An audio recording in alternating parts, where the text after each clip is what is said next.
Hey, it's Dan, and welcome to Unified Gaming. So in today's stream, we are going to be looking at the DK changes on the PTS and really touch upon what's different because there's a lot to unpack, and really kind of give you my live reaction of what I think, having seen it just now and just testing it out. For transparency, I'm going to go through and just have a blanket build, so that will make it really fair. And I will do this with all of the changes that ZOS have come into the different classes over the next couple patches, but we're kind of going to run through what's different and what you really need to see, because there's a lot to unpack.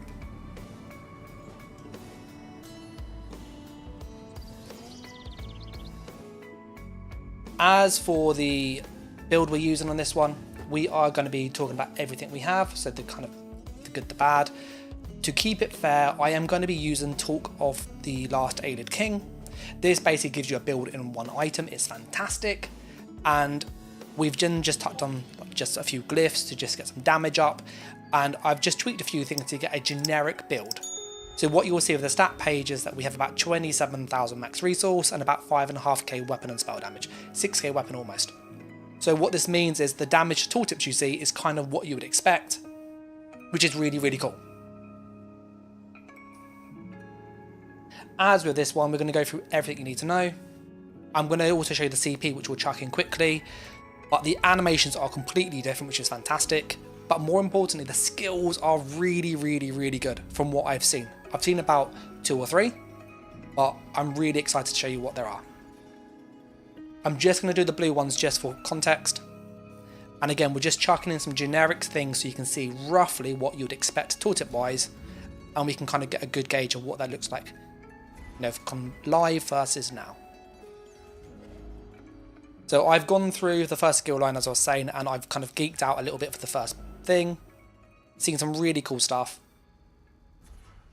And then this will give you an idea of what you can see. The rest I haven't seen because I didn't want to spoil it, because I was very excited when I saw the first couple of skills and was like, I need to show this.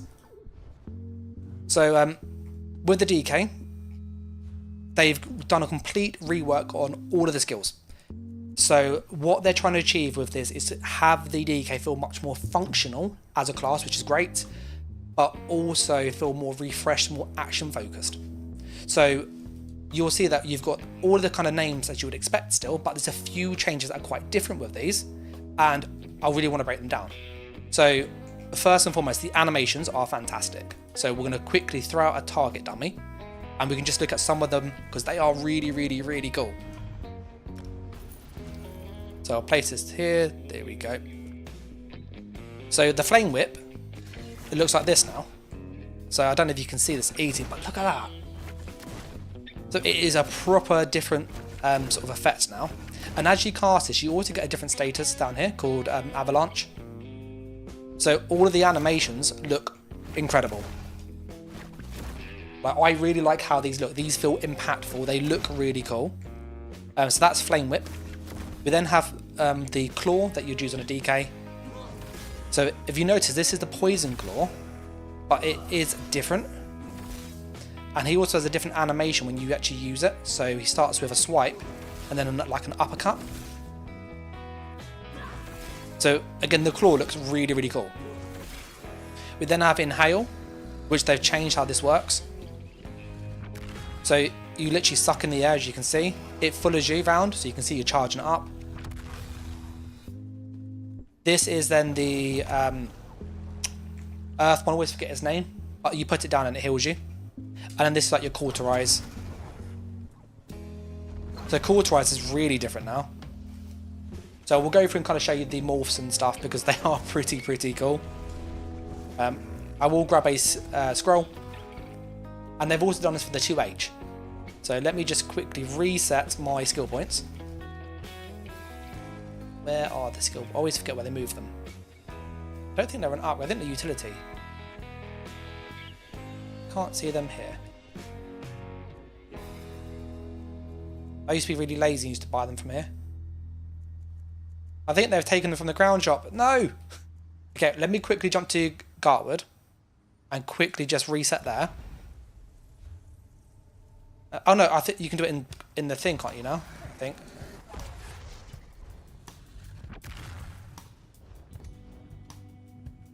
No, okay, let me quickly go and just reset my skills so I can show you the base options, and then we can look at the morphs, okay? But I'm really, really excited with what they've done. And if you get anything you go, I really want to see how X or Y looks, please let me know and I will kind of showcase it. And you might be wondering, obviously, if you've been like with the channel, kind of where I've been for the past couple months. We've been getting ready for Christmas, obviously, having Christmas, but we've been starting a building project at home, so knocking down walls, and yeah, there's quite a lot changed.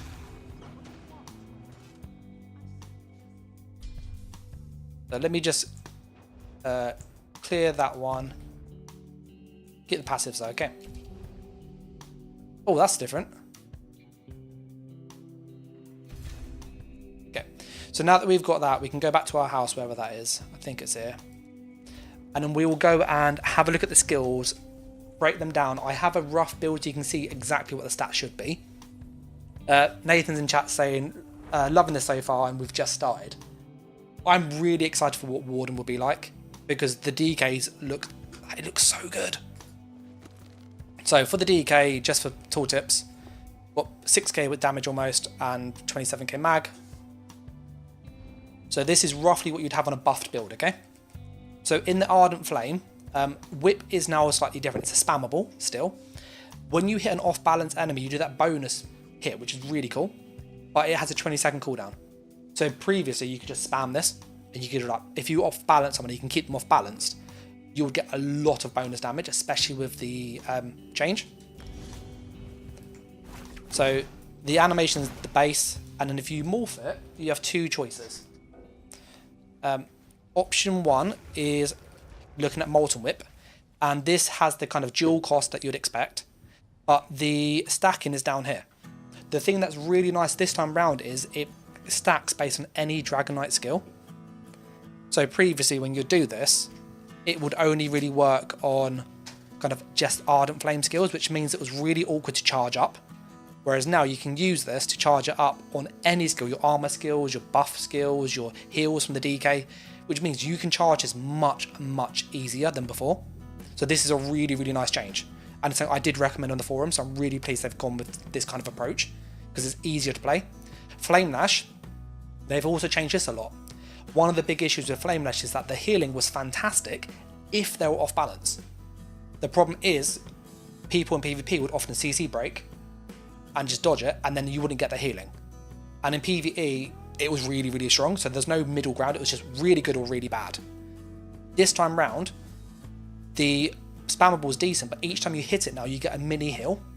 Now this doesn't sound like a lot, but it's 1500 a second in PvP, because it's halved, so getting 1500 health every single hit is like having extra vigor if you're spamming this. And if they're off balance, you get a burst heal. So this it becomes basically a heal over time if you just spam it, or it becomes a burst heal. And Molten Whip becomes a really big burst hit, which is like a deep fissure or an incap or a spec bow. And because it charges so much easier now, you can land this really well. So I think these are both fantastic. They're both really, really good. I don't know which is better for PvP at the moment, in all honesty. I feel like the Molten Whip is great, but there's new damage options too, so I don't want to jump the gun. And the healing is really nice. So I think healing on 1 bar, Oaken Soul, Flame Dash. 2 bar, probably Molten Whip. Just put on these passives and go through those at the end. We then have Searing Strike, so this is your claw. And this is really interesting, and I did mention this again in the PTS patch from Vengeance, and I also put it on the forums, about the dots in PvP. Dot damage in PvP is too long. You can't stack dots enough to do enough damage, and then people cleanse them too quickly, and so the damage per second isn't high enough because they're a 20-second dot. And what I mean by that is, if we look at dual wield, Twin Slashes, this is a 15,000 dot over 20 seconds. So if we look at that, what does that actually mean? It's about 750 damage a second. It's not huge. So when you say it like that, 750 damage a second is really bad. Whereas with this new one, this is a 10 second. So this is already 1,000 damage. So it's already higher per second, the dot, and it has burning on top of it. And then you can obviously morph it to get even more damage. So that actually, by changing the dots to back to 10 seconds for PvP, if you stack 2 or 3 dots now, they are going to be pretty decent. Because 2 or 3 dots are going to be as much power as 5 dots currently. So you are going to actually have dot builds viable if they keep this change, which is really, really nice. You then have Searing Claw. So this does 24% damage every 2 seconds. So when you're halfway through, so at second 4 you're doing 50% damage. At second 6 you're doing 75%, and then at second 8 you're doing double damage on that final tick. Which means this hits very, very hard. This is a really good dot now. And what's nice is that this will just ramp up the damage really quickly. So if you can keep this on them, this is going to be really nice. Burning Embers, again, it's that 10-second dot still. But this time you get a heal as soon as you use it. So as you spam it, you get a nice heal, and you also get a heal over time. And this scales with health, which makes stacking health in PvP on a DK really worthwhile. Because the more health you have, the more healing you get. For this build, we have the following health. We have 25k health, so it's a bit low. If we were to like change our food or put some stuff around, we could get a bit higher, but you get the idea. Ignore the animation of the sword clipping. So for PvP, for a dot build, Searing Claw is super, super good. This is the Stam Claw. When you use this, the animation is still fire, it's still red. But we'll see that dot damage will tick and will go up and up and up. There's 1984, 2295, 266, 3000. So it starts at 1400, and by the end it does double damage. Which means this is going to be a really, really good dot if you stack this with other dots. And I hope they bring this change to all dots in the game, because they will be really good in PvP if they do that. And PvE wise, they're actually worth running. We then have Core Flame, which used to be Inhale. This has had a big change. So when you use this skill now, it gives you 15% of your missing magicka and stamina every 2 seconds for 4 seconds. Over 4 seconds, sorry. So it's basically 30% magicka and stamina back, but over a 4-second window. And then it explodes and does a delayed damage. So it's a delayed burst skill, like Deep Fissure, which DK has been lacking for quite some time. So super, super nice here. And it gives you sustain. So this is really good in a fight. Nathan was saying it seems they made each tick take longer. So the ticks, if we look at Searing Strike, it ticks every 2 seconds. So 1, 2, 1, 2, 1, 2. So you get the idea, yeah? If I compare it to an existing dot, so let's quickly just show the bow on the back bar. And put on Poison Injection, which has... You know, this is a stable dot we all see, yeah? This is on the back bar. So you can see this here. 1, 2, tick. 1, 2. So you get the idea. So the dot ticking is exactly the same window. The difference is it ticks harder, which means it does more damage per tick, which is what you want in PvP. You don't want dots doing lots of damage over a long time. You want lots of damage doing... you want lots of damage in a short window, and that change is very, very good. Craig asks, are we going to cover all the abilities? Yes, we're going to go for each one. So with the Morphs on Core Flame, which is a sustain and burst skill, you've got Soul Flame. The initial hit interrupts and it does more damage. This becomes... It's not as good as Deep Fissure. Deep Fissure is about 15k tooltip for most builds. It's 10k, but it gives you sustain back. So I think it's a pretty fair trade-off. So this is a delayed skill, which means you could line this up, and if you look at the window, it's 4 seconds, and then it explodes. Heart Flame. This will heal you, and it will give you some health based on what you're missing. So this is like a mini Coag, kind of, but as a heal over time version. So the more health you're missing, the more healing this will give you, which is fantastic. And the more stam and the more magicka, you're missing those, and it still does damage. So I think for PvP, Heart Flame probably going to be better for the free healing. That's going to be more nice. I think for PvE, Soul Flame is fantastic. But what's really good is this 4-second window. They've really thought about this. So when we use Soul Flame, just thinking from a PvP perspective, if I was going to open up on the target, I'd cast Soul Flame, and then I can go whip 1, 2, 3, and then it'll go off. Now, in a proper fight, what we would then do is rather than doing whip, we would stack the whip. So if we charge this up, using any DK skill, I'm just going to spam Claw for this, we can get 100% bonus damage and this to land at the same time. So this is 10k, and this will be 20k, so it's 30k burst at once. Ready? So we can go 1, 2, 3, and big whip, and they land together, which now means the DK has burst. This is a huge amount of damage that the DK has never had. So this is a massive damage boost to what the DK can do, because you can stack this skill for really nice burst with this big whip still, 20k when it's fully buffed, 10k, that's 30,000 instant. You can't do that on a DK currently, and that's with one skill line. So they've really thought about the changes. We then have Hearthfire. I think this was the, I forgot what it's called, like Eruption I think it was called. And this basically is a heal over time.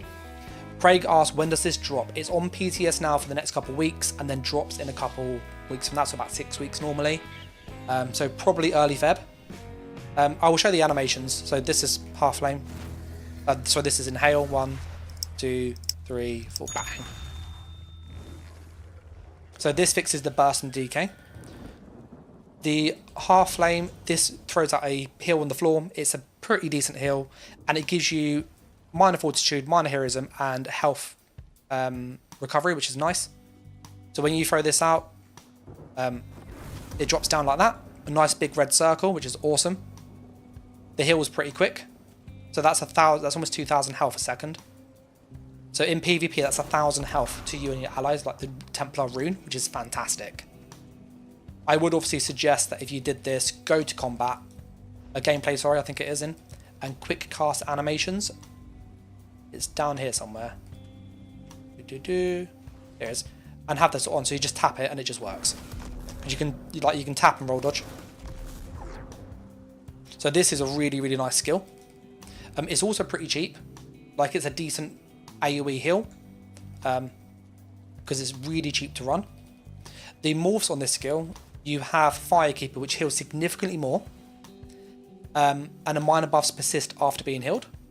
So when you use this, the buffs stay in for 15 seconds, which is super, super nice. So at the moment, I put this on. I have my heroism buff, which is down here. If I move out the circle, it falls off and goes away really quick.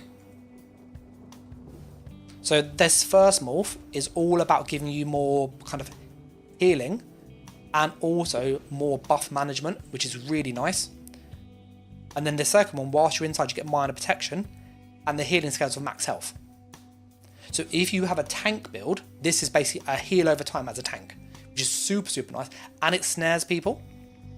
So for like a PvE, this is great because you can chuck this down when you pull all the adds to you. It will then heal you, which is great because it's based off your health. So the high health, the more healing. It also gives you heroism, which is fantastic for PvE. It gives you health recovery, which is fantastic for PvE. Minor protection, which is fantastic for PvE. So this is really good for PvE, and this is really good for PvP. So there's some really good changes here. I would go with Firekeeper for PvP. Having the buff stay on you is fantastic.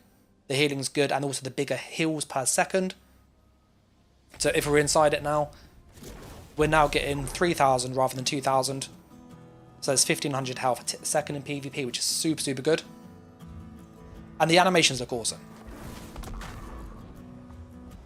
We then have Inferno. So this is the same as before. You activate an aura of flames around you, and it launches a wave of fire. The wave is every 5 seconds, and rather than being like a ball, it hits everything. So if I put this on now,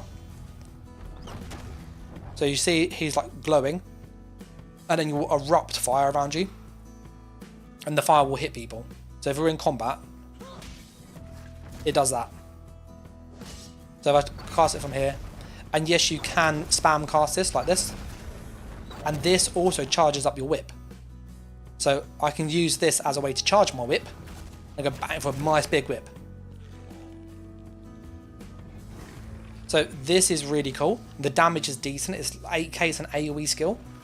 And when you cast this, you get 3 hits out of this. So again, this is a delayed skill again. And this is every 5 seconds. So those kind of astute will have a look and go, well, what about burst? We've got the Solar Flame, 4 seconds. Inferno, 5 seconds. Whip, 3 seconds. So what does that mean? You start with Inferno, you go to Soul Flame, you charge up your whip, and then you hit them with a big whip, and it all lands at once. So we're going to do this now. So we're going to start with this one. Oh, wrong bar. Go for this here. Go 1, 2, 3, big whip, and that's everything gone off at once. So you've just landed Inferno, Soul Flame, and stacked Molten Whip all within the same second. So you've now gone like 8k plus 10, so it's 18 plus 20. So you've got about 38,000 burst, which means the DK now has burst. Like, these line up so well. They've done a really good job of lining these skills to make combos, which is really nice. I really like this. The morphs or Inferno, you have Incinerate, increases the damage done, and it also has Burning. And you've got Cauterize, which becomes a heal over time. I'm going to go with Cauterize just to show you what that looks like, just for animation wise. So you can see it's a bigger AoE heal and a slightly different colour compared to the other one. I would personally go with the damage for PvP. I think it's more useful. It looks cool though. It looks really cool. And the healing is really fast. So yeah. Then for the passives and then the ult, and this is just one skill line, we have Combustion. So it says, to you, flame is fuel. When you apply burn into an enemy, restore 225 magicka and stamina every second. This is really good. Now the question is, and I think I've got my combat metrics on still, I'm going to check, I think it applies both, I've not actually tried this, so I'm just spam this here and just use my stamina only, and just check, because it tells you your stam restore. So obviously I can see my regen there, so now I'm going to try both, and then see will it put up both, okay? So we're just going to alternate the two of these. And then hopefully the combat metrics will track our sustain. Let's go with resources actually. I always find it difficult to find where the resources are. Did it not damage? I don't want that. So I'm just checking if the resource there is. The base regen, Combustion, 225 magicka, 22. Yeah, so they came in at the same time, which is really cool. I'm gonna check the fight before. Yeah, so that Combustion will give you both, but only if you've got space to have the resource. So this is actually a really good passive. Combustion is really good. That's basically like 400 regen in a passive. You then have Traumatic Burns. So fire cares not for love or coin or creed, it consumes. Dealing direct damage with an Ardent Flame ability causes the target to take 5% increased fire damage and reduces their speed by 30% for 5 seconds. I really like this as a passive because it's not a big damage boost, but the snare's nice. So it means you don't have to run these skills. Because this isn't a super important passive, whereas currently it really is. The damage would be nice if it worked with all skills, but I kind of see why they're trying to keep the damage skill line. We then have this Fan the Flames. So tend to your garden of flame, that it may flourish, increasing your chance of applying burn and status effect by 100%, and its damage done by 50%. These values are influenced by the number of Dragonknight abilities slotted. That's really interesting. So the more DK abilities you have, the more damage you get out of this. So I guess it will probably be 20, 40, 60, 80, 100. Or, and I don't think they'll include the ult. Because I think some passives don't always count ult as an ability. It's a bit weird. So I'd imagine it'd be 20, 40, 60, 80, 100. I'm going to move on to the next skill lines in a sec. For the ultimate, we then have Banner.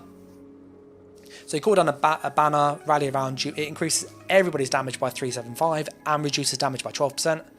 And an ally can shackle for 15k, which is a big synergy. That's really nice. And then the morphs are Shift and Standard. Now deals damage and debuffs enemies rather than grant you allies. Increase the duration and recasting the ability allows you to move the standard.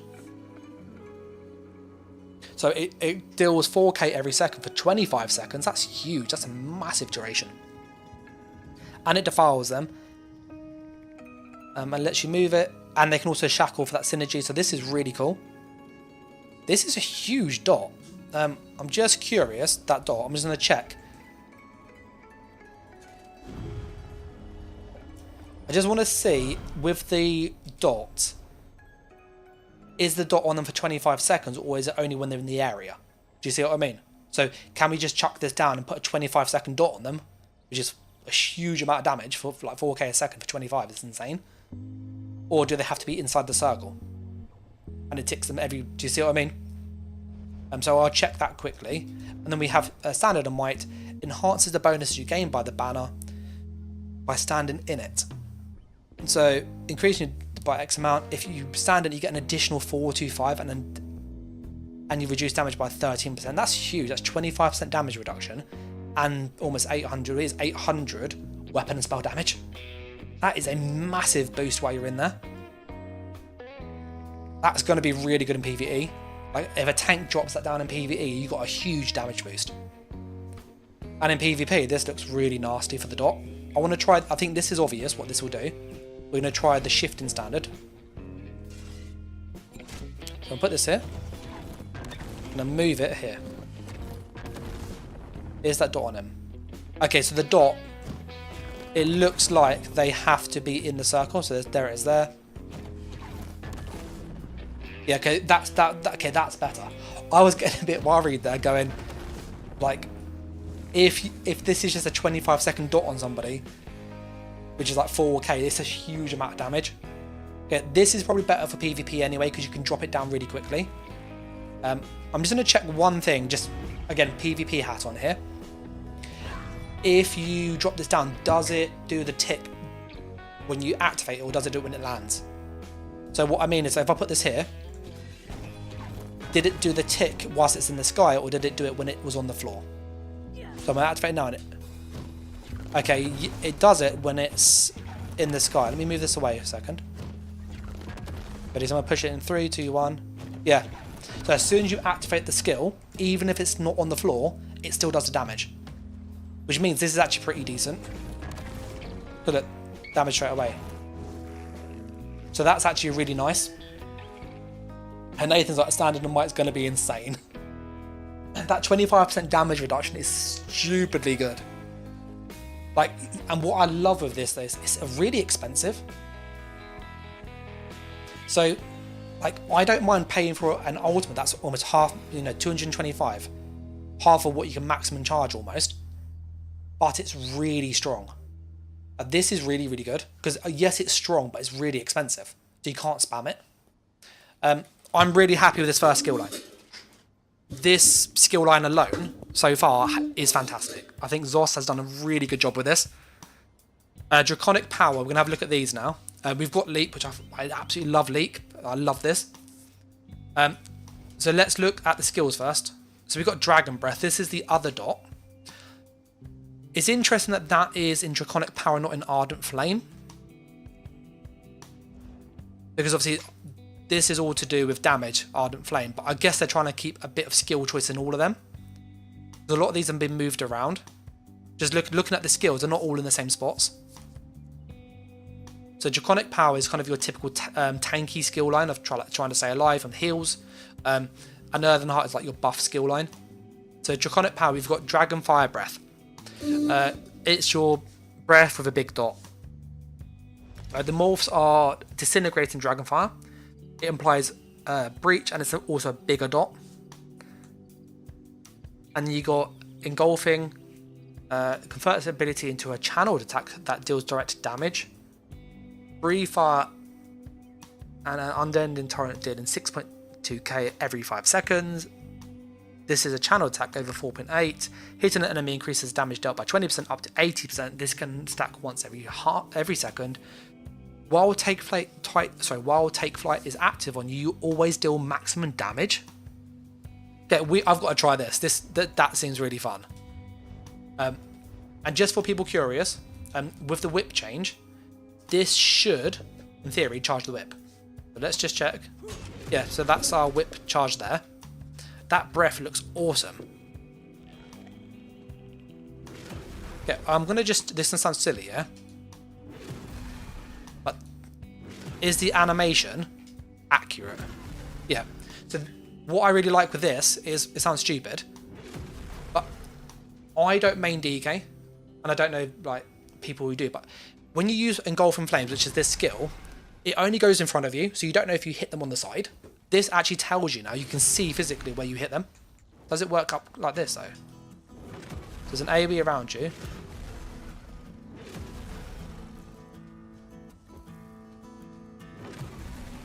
Yeah, so it actually has to touch them. That's really cool. Look at that. So you have to actually be like, and then this should then catch them. Yeah. Sorry, I'm like kind of geeking out because I'm like, these are really cool. I want to try though the flamethrower. Like, this sounds major breach, fantastic from PvP. It's a good dot. You know, it's 900 damage a second, which is higher than all the current dots in the game anyway. So this is really good. But this is a flamethrower. Let's try this. Oh, look at that. Sorry, that is so cool. Look at that. Okay, this is really fun. I don't know if it's better for PvP, but if you see someone doing that, like, look at that. Have you noticed the longer I keep it on them, the more damage it goes up?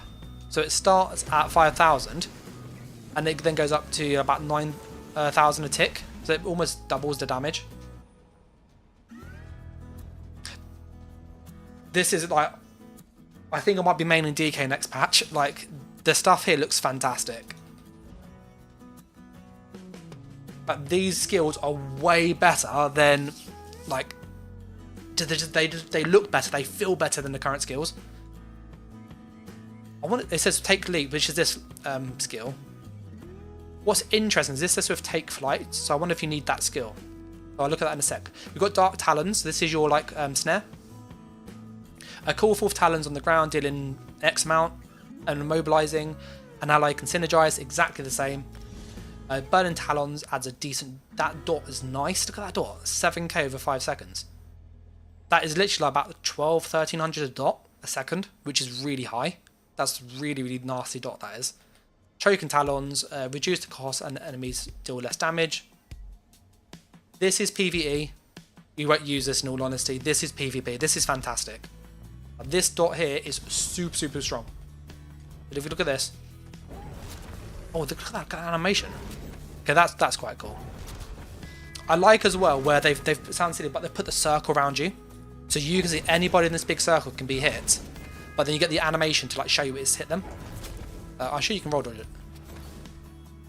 Let me see. Can I roll dodge cancel it? Yeah, so you can roll dodge cancel that. That's quite nice. Obviously you can't roll dodge the flamethrower.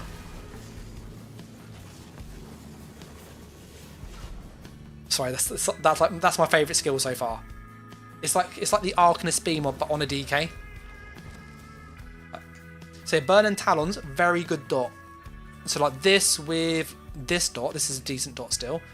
And then also chucking on the Claw, which is also a really good dot. You've got a really nasty dot. There's like 10k there, which is 1,000 damage a second. Plus this, which is 6.2k over... Oh, sorry, that doesn't have a dot on it. But that's about 6k it was. And then that's another 7k. So you've got a really good set of dots and they're really short. You've got Coag. So Dragon Blood, that's interesting. It's basically missing health like normal. Fortitude, that's nice. You've got major fortitude, minor fortitude in the kit. Green Dragon gives you endurance, vitality, and a heal over time. The heal over time is based on max health. That's quite decent. So for tanks and PvE, this is really good. An Elder Dragon heals you on your offensive stats rather than health.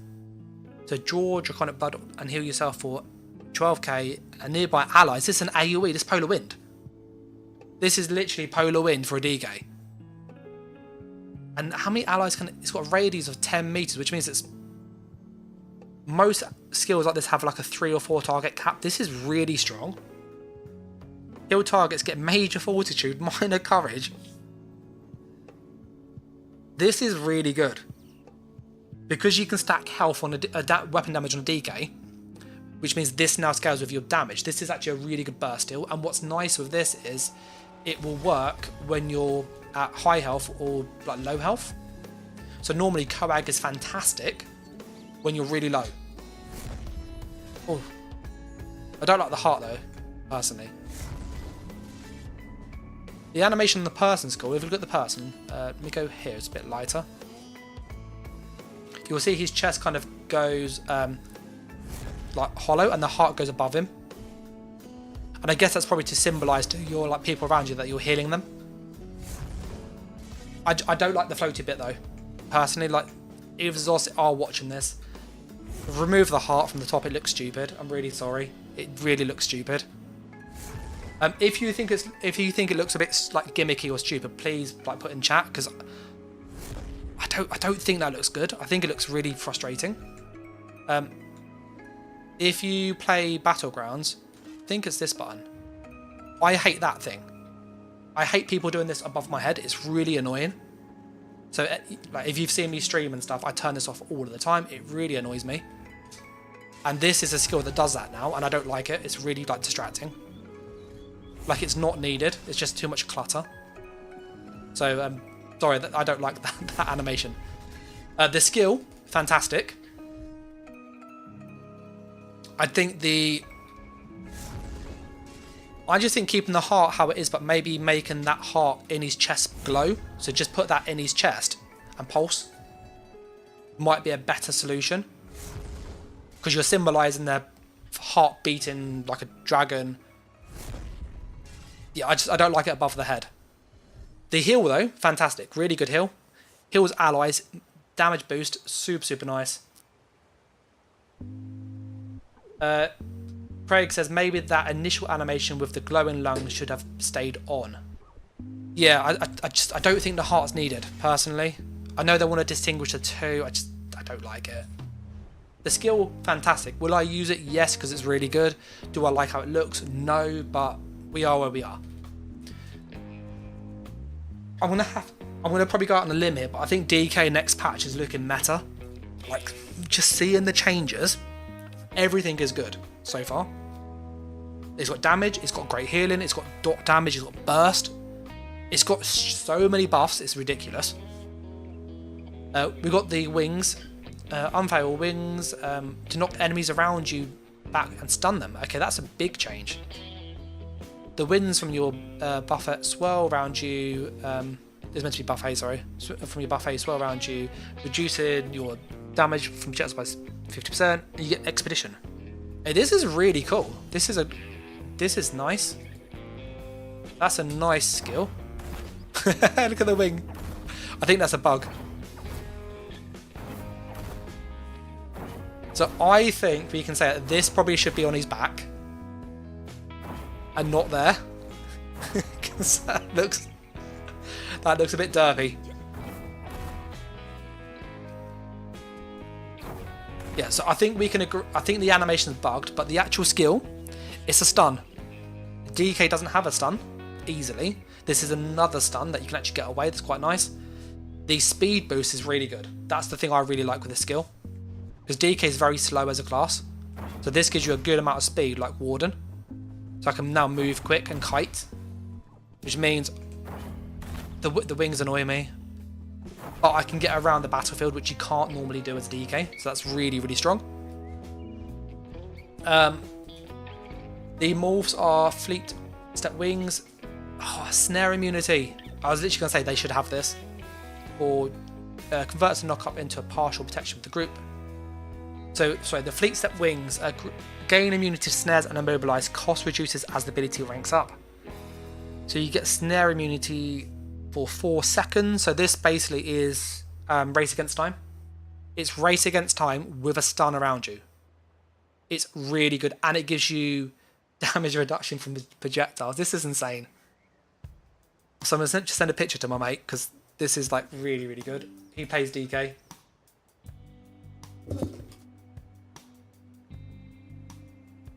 I've just messaged my mate going, DK looks OP. This is basically race against time, but it's better. You've got the speed boost, which is super. You've got a stun, which is fantastic if you need to get away when you use this. And if you do need to run away, you take less damage from projectiles. It's such a good skill. This is very, very strong. You've got Protect the Brood. It reduces damage taken from projectiles by 50% for you, but 25% for members. That's nice. And you get minor protection. So this is like PvE, in all honesty, I reckon. PvE in a dungeon, this is fantastic. In ball groups or small scales, this is going to be really obnoxious. I do think, just thinking out loud for PvP, I think this might be too strong.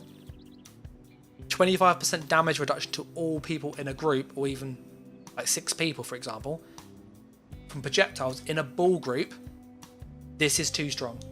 Because people can heal, and then having now a 25% less damage at range means you can't kill them. They die. They're really hard to kill anyway. So I think ZOS needs to change this 25% for group members with PvP in mind. For PvE, it's absolutely fine. But PvP, this is going to make ball groups more obnoxious. Because they're hard to kill as it is with the amount of healing you can stack. Add on now 25% damage reduction to projectiles. It's going to be pretty frustrating to fight them. Just thinking, what could they do for PvP?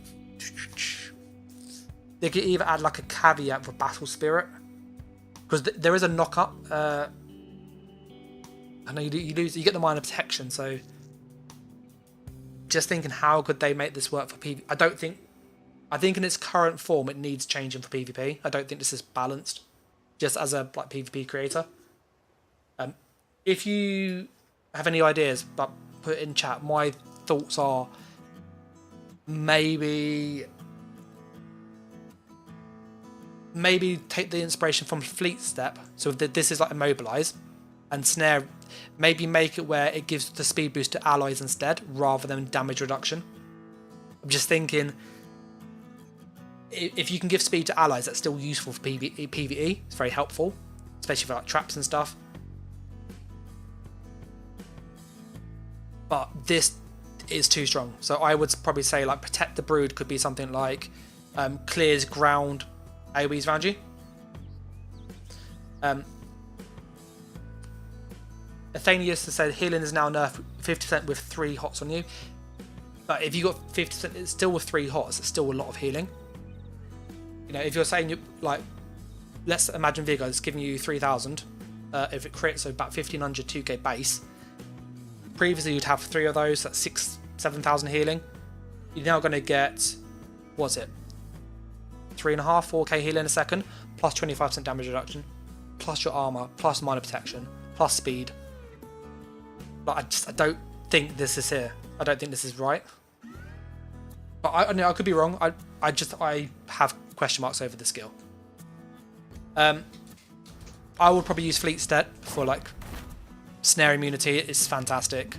The skill looks derpy as hell, but the speed is very, very nice. The same says, what changes for DK? Not to sound lazy, I would say watch the stream from the beginning. DK basically is going to be one of the strongest classes from what I've seen so far. It's got really high burst now, it's got great mobility, it's got fantastic burst healing, it's got group healing, it's got group speed boosts, it's got speed boost for you, it's just really, really good.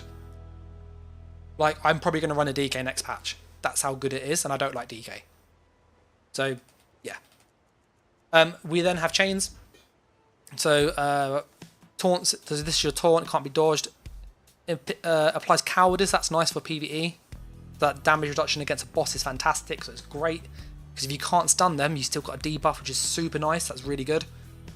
You then have devastation, so it converts the enemy pool into a self pool that no longer taunts or debuffs, and you get major berserk and major evasion. So when you use this on people, you basically just get a huge damage boost, and because you got the evasion, you take a lot less damage, which is really nice. And then on the dominance, exactly the same, but you get cowardice. Nathan's put their entire skill setup got a rework, and so far it's amazing. What I'm struggling with, and this is a really good problem to have, is I don't know which skill line I would want to not miss out on. This is fantastic. This is really good. So if I'm a DK, do I want a subclass? I'm thinking not, in all honesty. Why would I subclass? Ardent Flame is fantastic. Draconic Power is fantastic. I don't know about Earthen Heart yet. We'll check that in a sec. I would probably... I'll probably go with this one for PvP. And then this one, if you're in group play, the cowardice is nice to just reduce people if you've got someone and you can just spam it. But the Devastation's PvP, it looks like this. So let's put this on. There's my little target dummy. Oh, that's cool. Have you got look at the side of the screen? You get like a blurring effect, so like you feel like you're moving fast. The range is pretty decent too. That's the range. That's pretty decent. Look. So like it kind of blurs the side of the screen to give you that like motion feeling. That's really cool. I like them to do all gap closes because you feel like you're moving quick. That's quite cool. Yeah, Nathan said it's gone up as well. It used to be 4 and it's now 6, which is really good. The passives, we then have, we've got the ultimate to check as well. The ultimate is Dragon Leap. We love this. This is fantastic. Let me just get my thing. Yeah, I'm curious what you guys think of the thing. I'm going to put a poll up just to see kind of what your thoughts are so far. And I'm going to ask you for primarily PvP.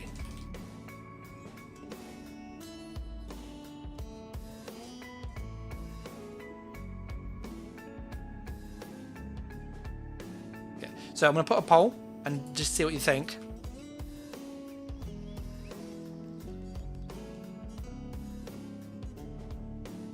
And I'm curious to see what you think. You've seen some of the changes already. So the poll is, how does DK look for PvP? The options are, it looks OP as heck, or you have, it looks as good as a Warden or Nightblade, or it looks a bit, probably not going to use it, or you're just not sure. For the leap, this is the leap animation. It looks the same. The wings are bugged. They're clearly in the wrong place. So the wings should be on his back. It's interesting they've used the same wing though. If you look at this one. Ready? So do you see that it's the same wing that you get on your leap? So let's look at the morphs. And there's one I want to check with the flamethrower. Oh, there's a flamethrower, same. Look at this thing, is like, look at this. Oh, this is... That's really, really fun. So this says if you use take flight, you get maximum damage. Obviously, this doesn't say anything about that. This hits like a truck though. Look at that. It's 17k. This is the stats by the way for the build. 6k weapon damage, 27,000 max resource. So we're gonna just do that. I'm just gonna check that this is not bugged. Okay, so that scales up. So that's not bugged. That is correct. Can you block it? Okay, no, you can. You can't block that.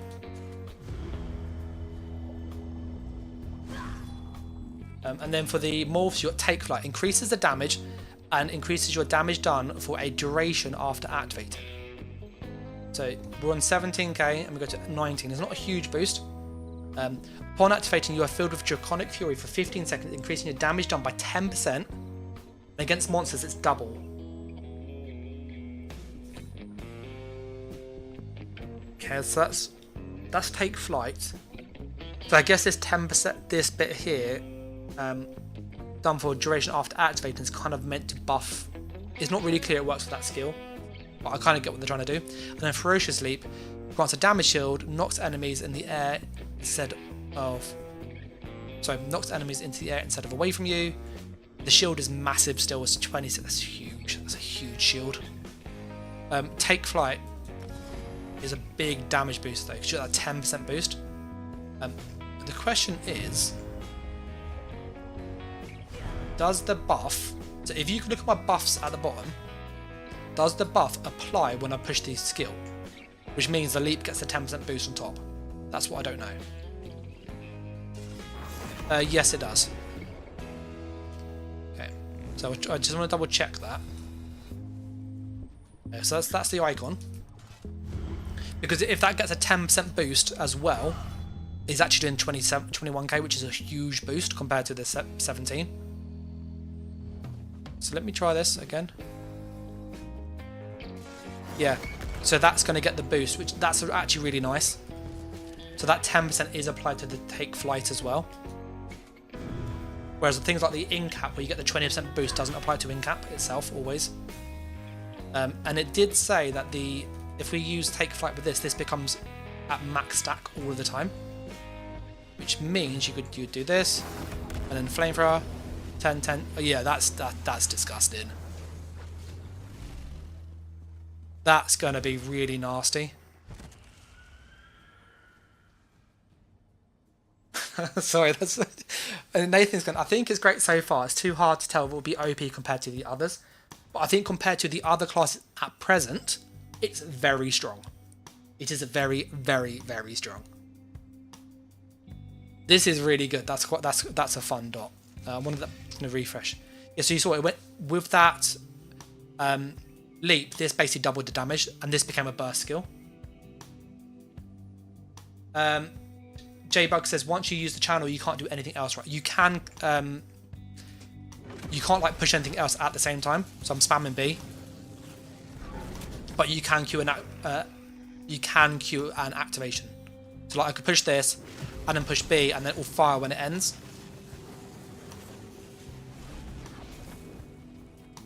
You can block whilst you're in the middle of it. You can't light attack though. That's interesting. And you can roll while you're in it. So J-Bug was saying it's an execute. Yeah, I think if you build it right, I'm just going to show people the Ardent Flame quickly because I think that's quite. I think what they've done here is fantastic. So I'll just show you some of the changes here, okay? So with the Ardent Flame, because this will link to what you're thinking, J-Bugs, you've got this skill called Cauterize now, which shows allies. Is it Cauterize? Soul Flame. I need to change this back, I think.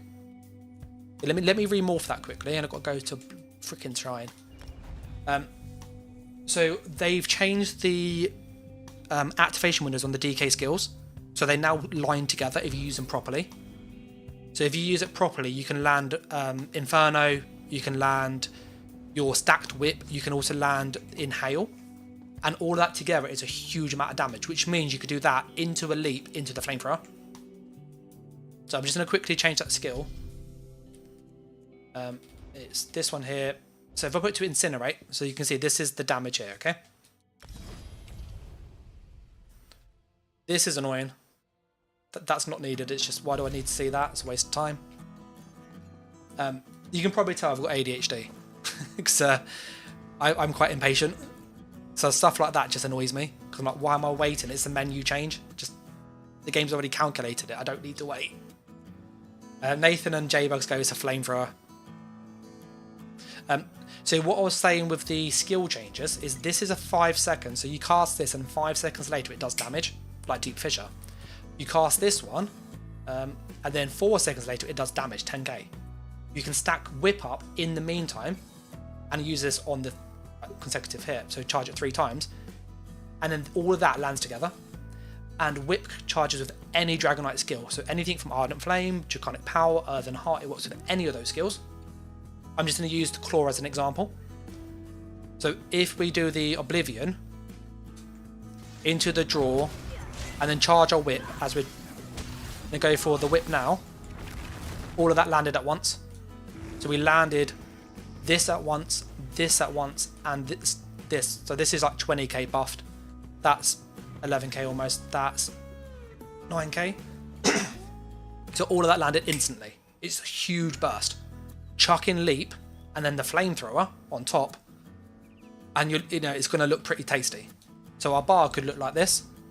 Bear in mind, you can back bar Incinerate, so you could bar swap Incinerate in the combo. So like this whole system they've done with it, letting you sync the skills that you want, is really, really good in my opinion. So then let me get my ult. So like the DK burst combo is probably going to look something like this. You see your target, you do your Oblivion, draw Essence, charge up your thing, go for a Whip, into a Leap, and then into the fire.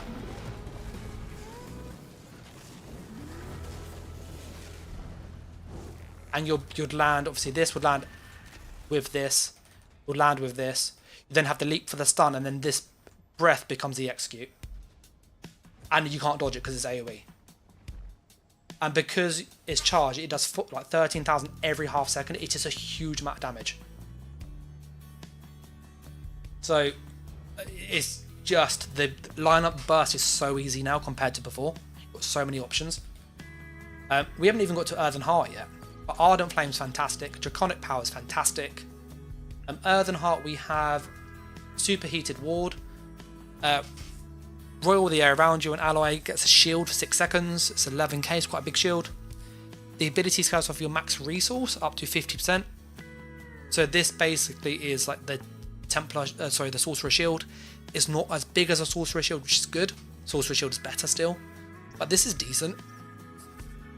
And because it hits you or an ally, you can use this like... Oh, it's a shame the shield doesn't stay around you. It's a shame that glow bit doesn't go there. So do you see the glow here? It's a shame that doesn't stay on the person. That's a bit unfortunate. Because it'd be nice to be able to see the shield. You can also see if people have it on as like counterplay. It's a decent shield though. You then have a Volcanic Ward, adds damage reduction and heals. So it looks like Healing Ward. So you get 10% damage reduction, which is nice, and 4k healing. So when the shield ends, you get a 4k heal. The heal isn't there, it's mainly damage reduction. And you've got Magma Fist, which is a damage skill. Enemies hit take additional damage from all sources. Have they kept the little stagger effect? So draw a fourth Magma Blow, dealing 10k flame damage while applying a stack of heat, which increases enemies' damage taken by 33 for 10 seconds per stack, up to 3 times. The problem with this 33 is it's not high enough. If you think of like Draconic, which is a really good set, that adds like, I think it's 200 or something damage per tick. It's a lot of, I think it's 333 or something like that. But this is nowhere near as good. So I think as like this bonus hit, I don't think this is high enough to be... The spammable is a good spammable, but this secondary effect is not that decent. So I would rather they did something else. Maybe add like Minor Breach. Might be a bit more useful than this. PvP, I probably wouldn't use either. This is an okay spammable.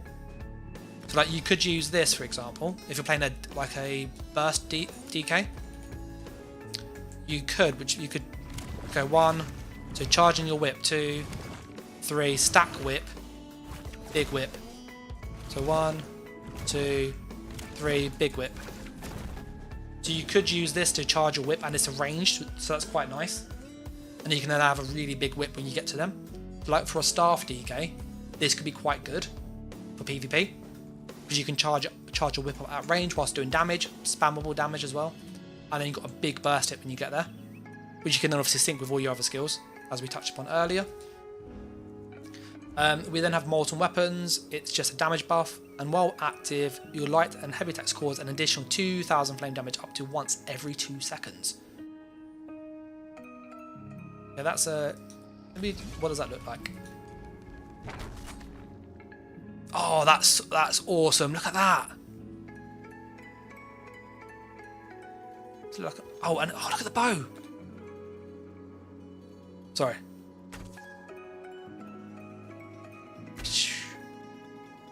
That looks cool as heck.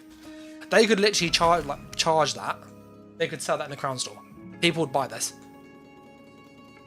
Like, I don't normally buy cosmetics, but I would be tempted to buy that. That looks really, really cool. I want to get staff. Sorry, what does it look like on staff and stuff? Grab one of those. Let's get destruction staff. So I just want to see what it looks like on different weapons, because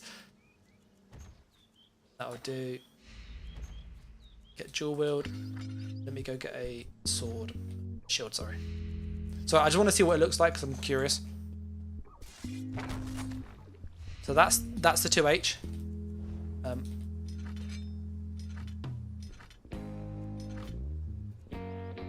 I'll put that one there.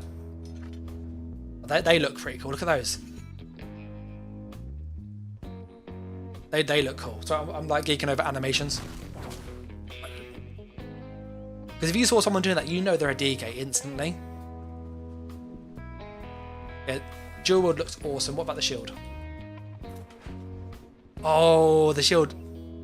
That looks nice. It looks like Magma Incarnate, it does.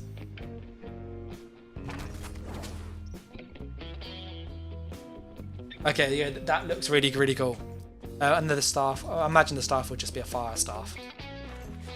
Yeah, that's kind of what I thought.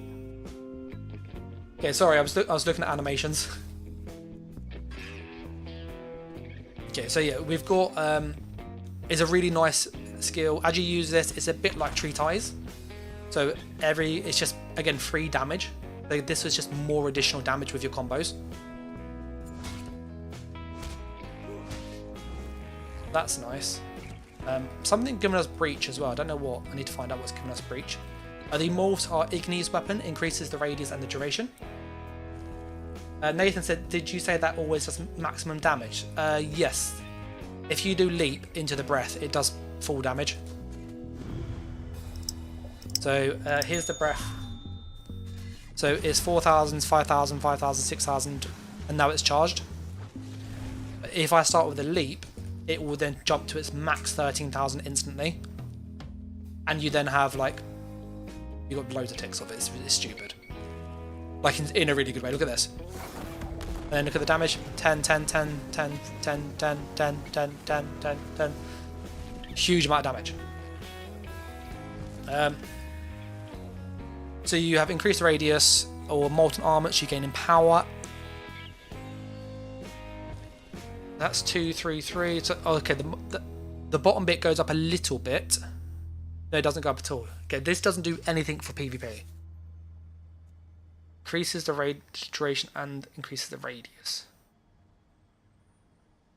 I feel like this makes sense. This is a good. It makes buff management easy. I think with the molten armaments, what they need to do is the empower is great, but they probably need to give the additional 2,000 like a 50% boost.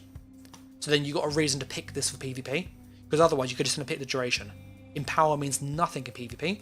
Yes, it's a bit cheaper, but it's 300 magicka cheaper. Like this is 4.2, this is 3.9. The magical reduction is not worth it. So you just need to go for the duration because I don't have to cast it as much. So if they made this, you get a 50% bonus on this additional light and heavy attack thing, or the light and heavy attacks could proc every second, it would be much better. So PvP is igneous at the moment. Molten is not worth it. We then have Obsidian Shield, call for defense, granting you and allies a 2k shield. It scales on max health, and you get major mending. The mending's nice, but the shield size is garbage. This is not good, personally. It's really, really low. We have 25,000 health on this. So it's not a huge amount of health, but the shield still should be much higher. They should be like 4 or 5k with this. You got Igneous Shield. Increase the shield strength on yourself. So this is decent, 6k now. This might be worth using with this mending. And then fragmented shield now scales off your highest resource and increases the duration of the major mending. Okay, so if you have a really high thing, you get more shield for you and allies, and the mending lasts longer. It's decent. I wouldn't rush to this. I think there are better skills. DK has really better skills. And then for those people curious, it looks like this. Oh, that's nice. See, that goes around you. Why doesn't the other one? They've got another shield up here, I think it is. That doesn't go around you. We then have Petrify. Increase your enemy in molten rock, reducing the movement by 50% for 1 second. Upon completion, the target is stunned for 4 seconds, or 8 seconds against monsters. The molten rock melts, it can't be blocked. The stun melts through the enemy's armor and applies minor breach for 10 seconds, reducing armor. Okay, this is good. The question is, based on what that says, it looks like this, by the way. 1, 2, 3, 4. Okay. I need to find a mob in the world quickly to just try this on. If anybody has PTS, by the way, and you want to jump in, you're welcome to message me in game. just to like geeking over the DK stuff. What I'm checking is the stun instant or is it delayed like Rune Cage? From how it reads, and again I might have misread it, it seems like it's delayed. So you cast this and then a couple of seconds later then they get stunned. So I'm just going to check that quickly against some ads.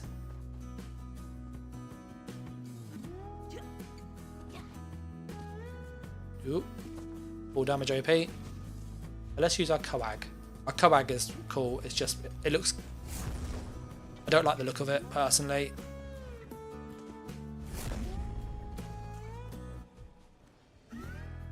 The buffs are nice, though.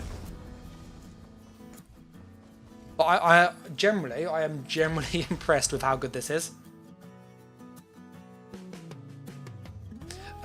J-Bug says, I hate that it's only on class at a time. Do you mean that they're only changing one class at a time?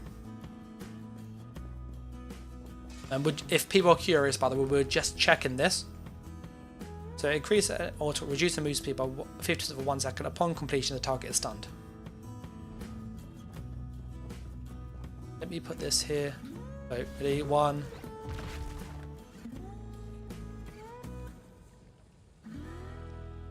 Okay, so it's not instantaneous. It's got a 1 second delay. And then it'll go off. Okay. Flamethrower.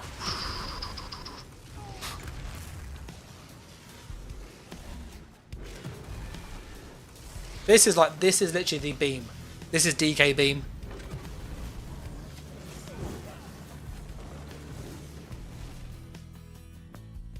Okay, so let's see the morphs before we move from here.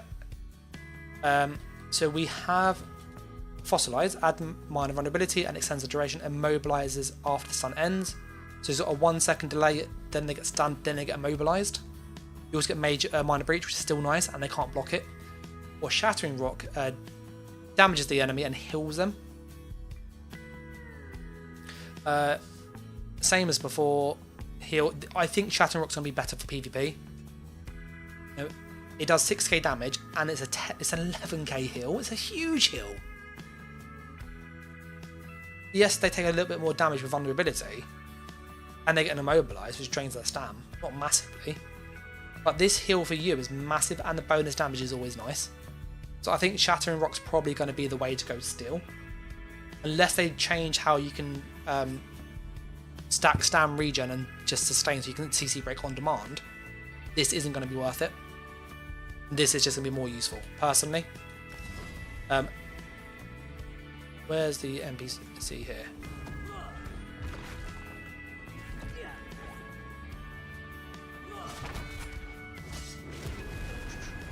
Let me just put on my overheal quickly, so you can just see the healing. Show healing. Okay, that didn't show. That's interesting.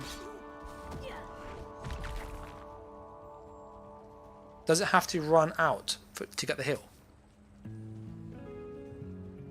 Okay, yes. Okay, alright, that's interesting.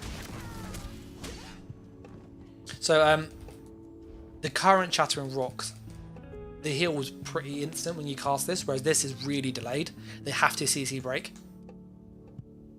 I still would use this personally. I still think it's better. Free healing's really nice. I'll go back to my house. Yeah, so to J-Bug's question, saying that like it's frustrating they're doing one class at a time. I agree and disagree. I think in some ways I can see why they're doing one class, because looking at these changes here, these are really good. Yeah, generally they are pretty good changes overall. They are significantly better than the current class, and it still feels like a DK, so it's really positive. The problem is, if they got it really, really wrong, they would put this kind of methodology to other classes and they'd have just 2 really bad classes. So I would rather they do one class at a time, get it right, and use that learning from that class to go, okay, people like these types of skills, this works really well, this feels good, and then apply that to the next class they do. And hopefully after 3 or 4 classes, they can then start to increase the frequency. But I'd rather they spend the time and get it right, because clearly, like looking at this, they have redone all the animations, which takes absolutely ages development time. They've done all the skills, all the passives. So this has been in the works for quite some time. This has not clearly just been we've done this patch. And so if they need to take the time to get to this level, I'd rather they do that, because these all feel really good, personally. Nathan says that 31% seems pretty low. On fragmented, yeah, it's not a big one. I get why, because if they put it at like 50%, for example, and you put in a sorcerer with really high magicka, this has become like a big shield. So I can kind of see why they've done this. We then have Earth Spike Mantle, which is your armor buff. So envelop your body in molten spikes, increase your damage by 100, and gain major resolve. Armor buff, damage is negligible. You get a damage shield. The damage shield is 8k. That's pretty decent. That's quite a good damage shield. Bear in mind we only have 25k health. So at 30k that would be, yeah, that would probably be around 10k, I'd say.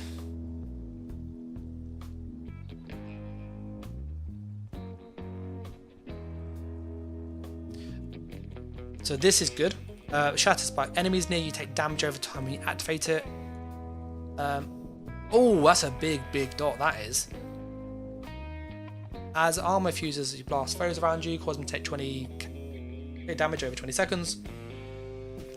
When it ends, you get a stack of avalanche up to once every 10 seconds. This is really good. That's a really good dot. But this is actually a dot now. So they are both really good for PvP. This is great because it's got a 10 meter radius, which is huge. You need to armor buff anyway, so it's just free damage. This is really nice, and it's cheap, dirt cheap. And this is a free. They're both really good. I think you'll use both. What does this look like? I imagine it shoots spikes out. I'm thinking like a porcupine. Yeah, yeah, it's literally a porcupine.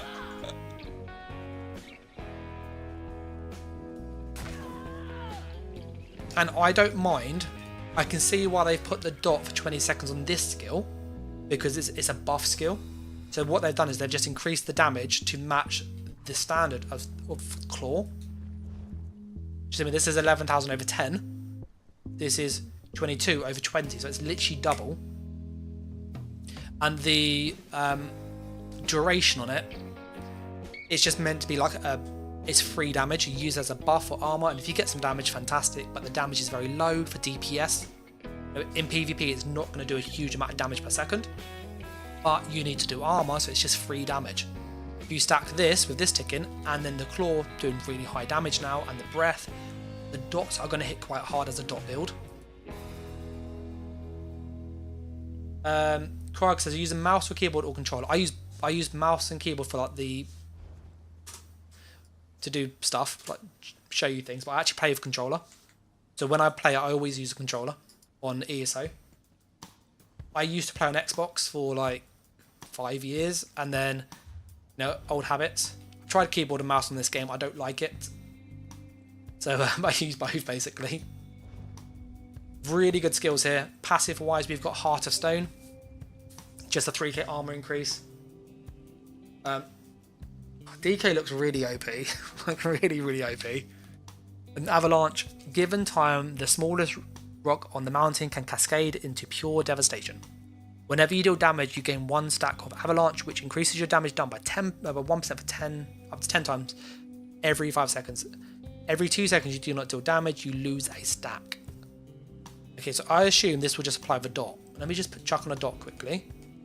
And if you put on 2 dots, 1, 2. So that's rock in there.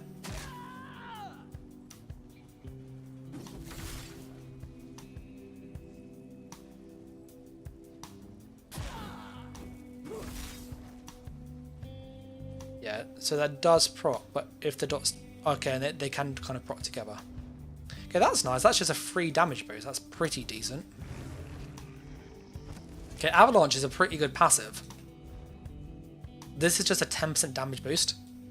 And if you put a dot on them, which you will, like weakness to elements, I would imagine that would work with this. Let me just check that quickly. Put that on the back bar. Because it just says when you do damage. It doesn't say with DK skills. This is like the testing I love. I love this kind of stuff. So when it applies to... Did I morph it? I didn't morph it. Let me morph the skill. That might help. There you go. Okay. Yeah, there you go. So it applied the avalanche. But because they only last for 3 seconds... But I'm assuming if I'm just like whipping and stuff, doing things normally, I could probably charge this quite fast. Yeah, so that will just charge as you do damage.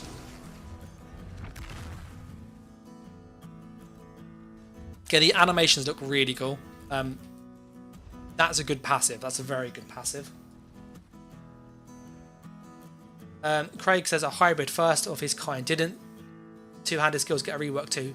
Yeah, I'm going to show that too in a sec.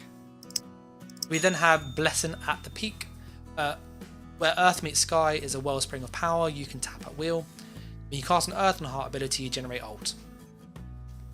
And a Mountain Giant, a dealing damage with a fully charged heavy attack also applies off balance to the target and restores stam.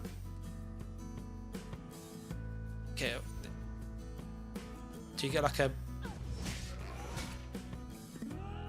So there's the off balance.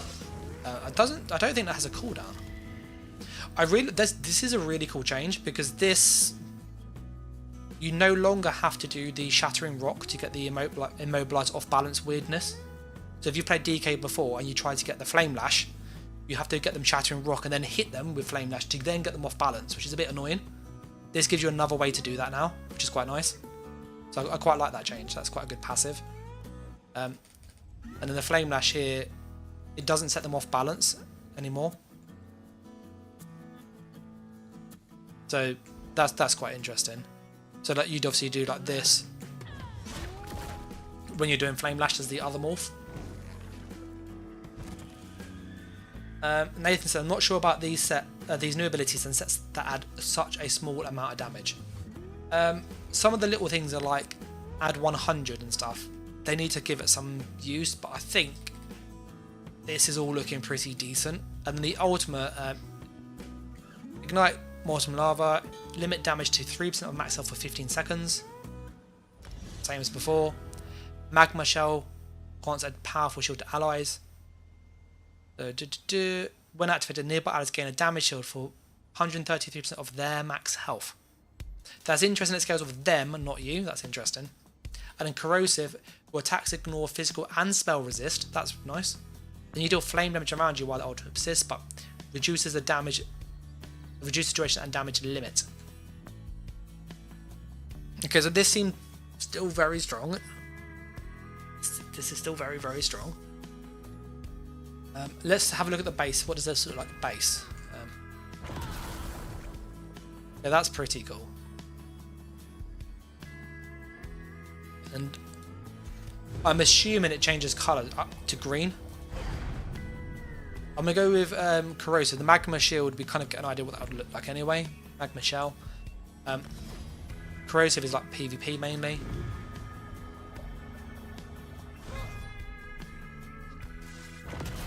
Oh, they've missed that. That should be green, really.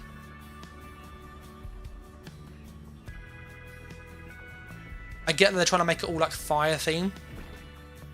But not to be funny, the skill icon is green. He's wearing green armor. Why is he not green? It sounds really... And it's really petty. Like if you've got a green picture, a green man in the picture, he needs to be green in the skill. I don't know if I'm being like overly harsh there, but I expect my man to turn green and he turns orange. So they need to change that to be like a fiery colour, like some fire around it if they want to keep the... Just change the icon or change the skill colour, personally. As for the skill itself, this is very good in PvP. It's basically 64,000 damage over 10 seconds, which is very nice. 3 damage. Blast is going to hit harder because he's got all the pen. But this is going to be disgusting to use. Question is, will that be better than this? You don't look cute with your backpack. So, DK, I'm very happy with. Very, very happy with. As a class, this is fantastic. They have nailed this 100%. Like, this is it. Everything I've asked for. I'm going to do a very quick TLDR for those people that don't want to watch the hour and a half, 2 hours we've been on. And then I'll jump into the 2H. So, for those people that like TLDR, what you want to see, Ardent Flame, they've basically changed all the dots to be 10 second. What this means is the damage per second is now higher, so that's better in PvP. And then this scales heavily, so this is really good. So all dots hit really hard on DK. They last longer, but they hit significantly harder, so they're better burst and they're more viable in PvP. And PvE, they're still really worth running because they hit hard. They've then changed how the whip works, so any DK skill will charge it up now, which is super, super useful. So armor will charge it, other skills from the skill lines will charge it, super nice. They've then changed some of the durations and the activations. So Soul Flame Inhale is now 4-second delay, and then the Flames of Oblivion is now a 5-second delay, which means you can do Oblivion into Inhale, charge up your whip and land all three of that together with a stacked whip, the Inhale and the Flames of Oblivion all at once doing really high burst. They've then also made the heals applied buffs, so it's not just healing, it's also some group utility, and you can move around. You can get buffs out of them with like ult gen, so very nice. The passives give you low sustain still, as you would expect. As for the Draconic power, this is focused much more on giving you like big burst still, so this burst still scales with your damage now, rather than missing health as much. So this is really nice. It's just a massive heal, huge heal. It also gives you courage, which is again more healing, and because you get more damage, so you get more healing out of it, and you also get health recovery, which is nice. The Engulfing Flames had a massive rework. This is a flamethrower, so when you cast this now, it is basically beam.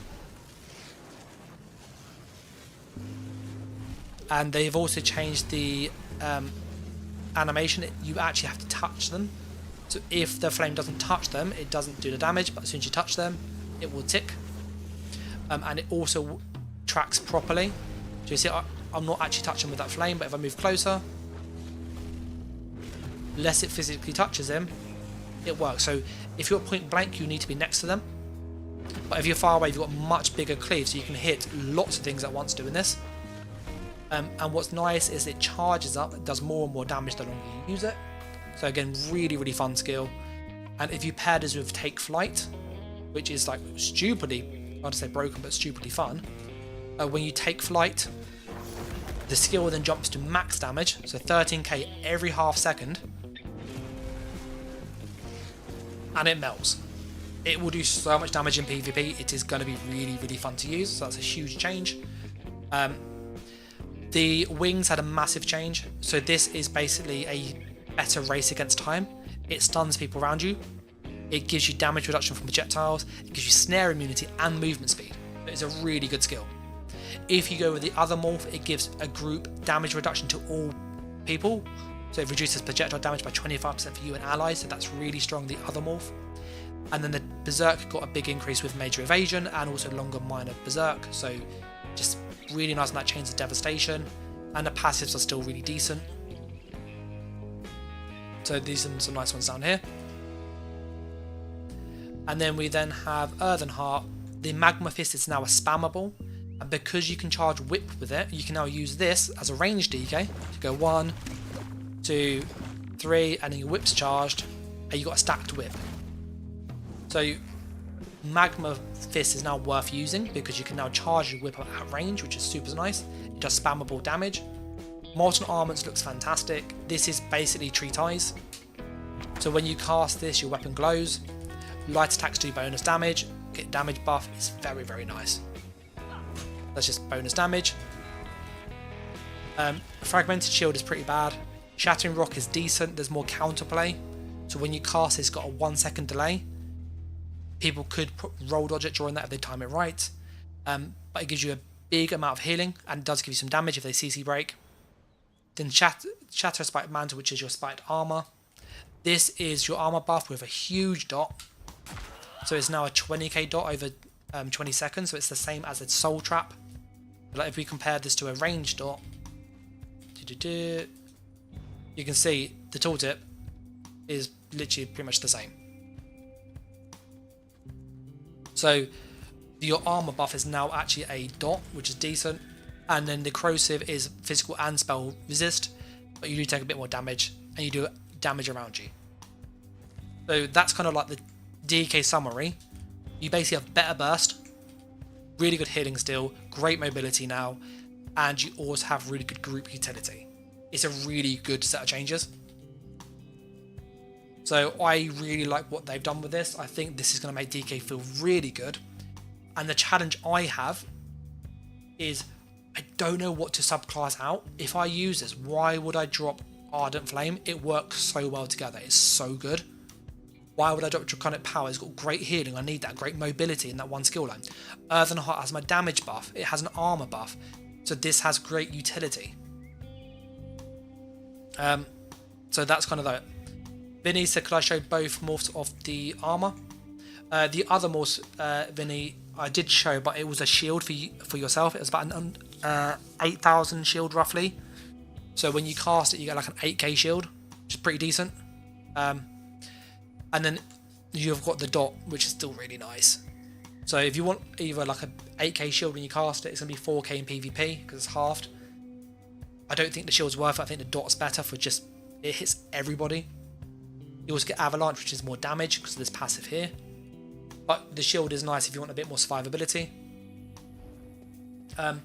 One other change which I want to touch upon is the Flame Lash. The Flame Lash has been changed, so no longer does it heal you when they're off balance. It heals you all of the time. Yeah, I'll switch it over while I'm there, Vinny. So when you use the Flame Lash, which is the different morph, as you use that, instead of it being healing when you attack off balance people, it now heals on every hit. So you'll see it's got a 3,000 every single hit. But if they're off balance, you get a 12k burst heal and a big burst hit. But this has a 20-second cooldown. So this is just sustained healing. If you don't want to die on a DK on an Oaken Soul build, this is fantastic because it's free healing all of the time, which you do need if you've got less skills. This is really, really nice. And then the Burning Embers also heals you, which means on an Oaken Soul build, you can have 2 passive heal over times with 2 damage skills, which is super helpful because you do lack healing on an Oaken Soul build. So these are really worth noting. And obviously with the Soul Flame, you can also then use, I think it's Heart of the Flame. So this does damage and it also heals you. So again, you now got 3 damage skills that also heal you. So on an Oaken Soul build, it's still very, very nice because you got, you know, spammable, dot, burst skill, delayed burst skill with sustained skill in it, and also healing skill. So this will really help your healing. Add on the Coag, add on the wings, and you've got a good 1 bar Oaken Soul build. So I really like this, and I'll probably just chuck on Leap for the burst because it hits really hard. So really good options there. For the armor, just because Vinny asked, the Earth Shield Mantle looks slightly different. So the spiked one puts spikes around you, so you're like a porcupine. This one does it like that. So it doesn't do anything around you, it just like he kind of draws spikes out of him like a turtle. And this is the draw essence. And then every 5 seconds it will pop out like this, which is quite nice. So that is the DK changes. Like, I might have missed like kind of something, but if you're interested, go watch the video back. It has every DK skill shown, kind of what it looks like for PvP, how it might work in PvE, and just my general thoughts, like having first seen it. Really, really good. I'm going to show some of the two-hander skills quickly. The final thing I want to say with DK though is the visual clutter is quite high. So the visual clutter is very, very high. So I maybe tone it down, because if everybody's doing like this kind of stuff, and you got like 10 people doing this, you're just going to see red. You're not going to see much. It's going to be very obnoxious.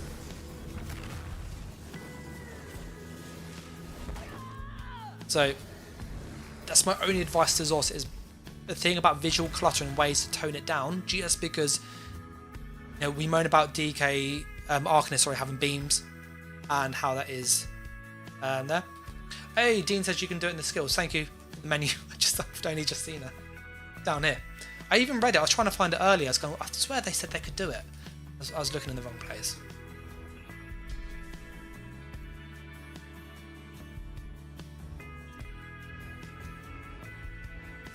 Okay, that's actually really, really nice.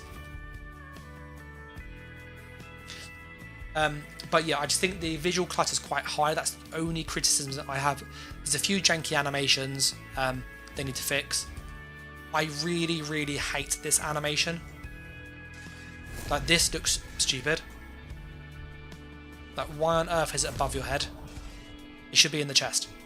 I'm sorry, I will die on that hill. I don't like this. It's annoying. Like, imagine 10 people running around, they're just spamming this and you just see this. Really frustrating.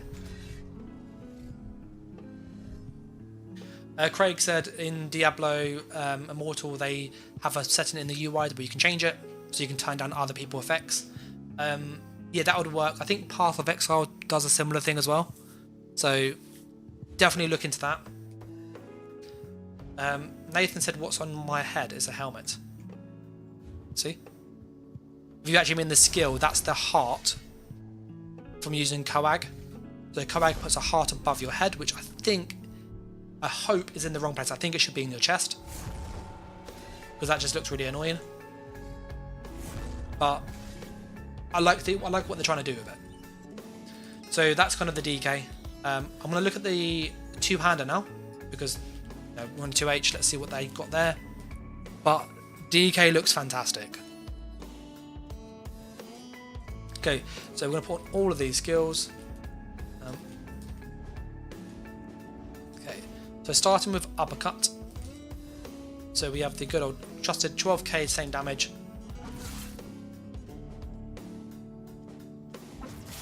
Okay, that's interesting. He holds it like he's... It feels like the animation... I don't want to... The animation doesn't look right. Like, he holds it sideways. Do you see what I mean? Let me do this. I might need to use my mouse. Yeah. So I have to use my mouse. So we're going to do this. Do you see what it looks like? He's going to go for, like... Sometimes he does that. When he holds it over his shoulder, it doesn't look like it is right.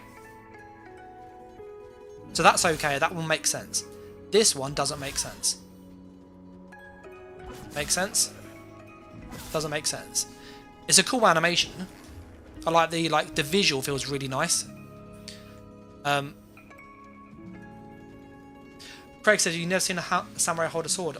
I've seen a samurai hold a sword, but they normally do a slice rather than an uppercut.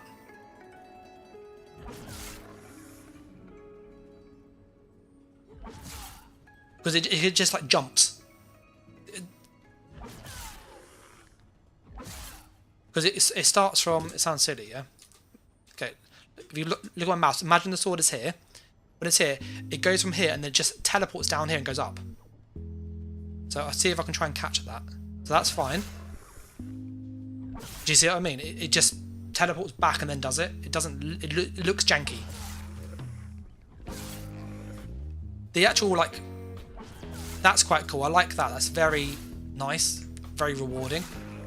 Again, visual clutter, don't know how that's going to be, but it feels nice, it looks really cool, it sounds awesome, the sound's great. Don't know if you can hear that through the thing, but the sound is very good. So that looks nice. Crit charge, the same as normal. What does that look like? We'll go through the morphs in a moment. I'm just trying the base animations.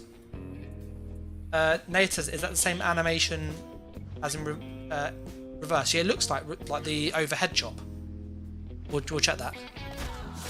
That's good. I like the if you look around the side of the screen, they've added like a blur to it as you do a gap close. That feels and looks really nice. talented, but all these little things just make the combat feel more dynamic and more like interesting. This can sound really harsh, but this is gonna make all the other skills feel really old and really like in need of update, because that looks really nice. We then got Cleave. It's the same as before, so you're just swinging that around. Damage shield is nice visual. The visual needs to last longer though. It's 5 seconds, but the shield doesn't show it for 5.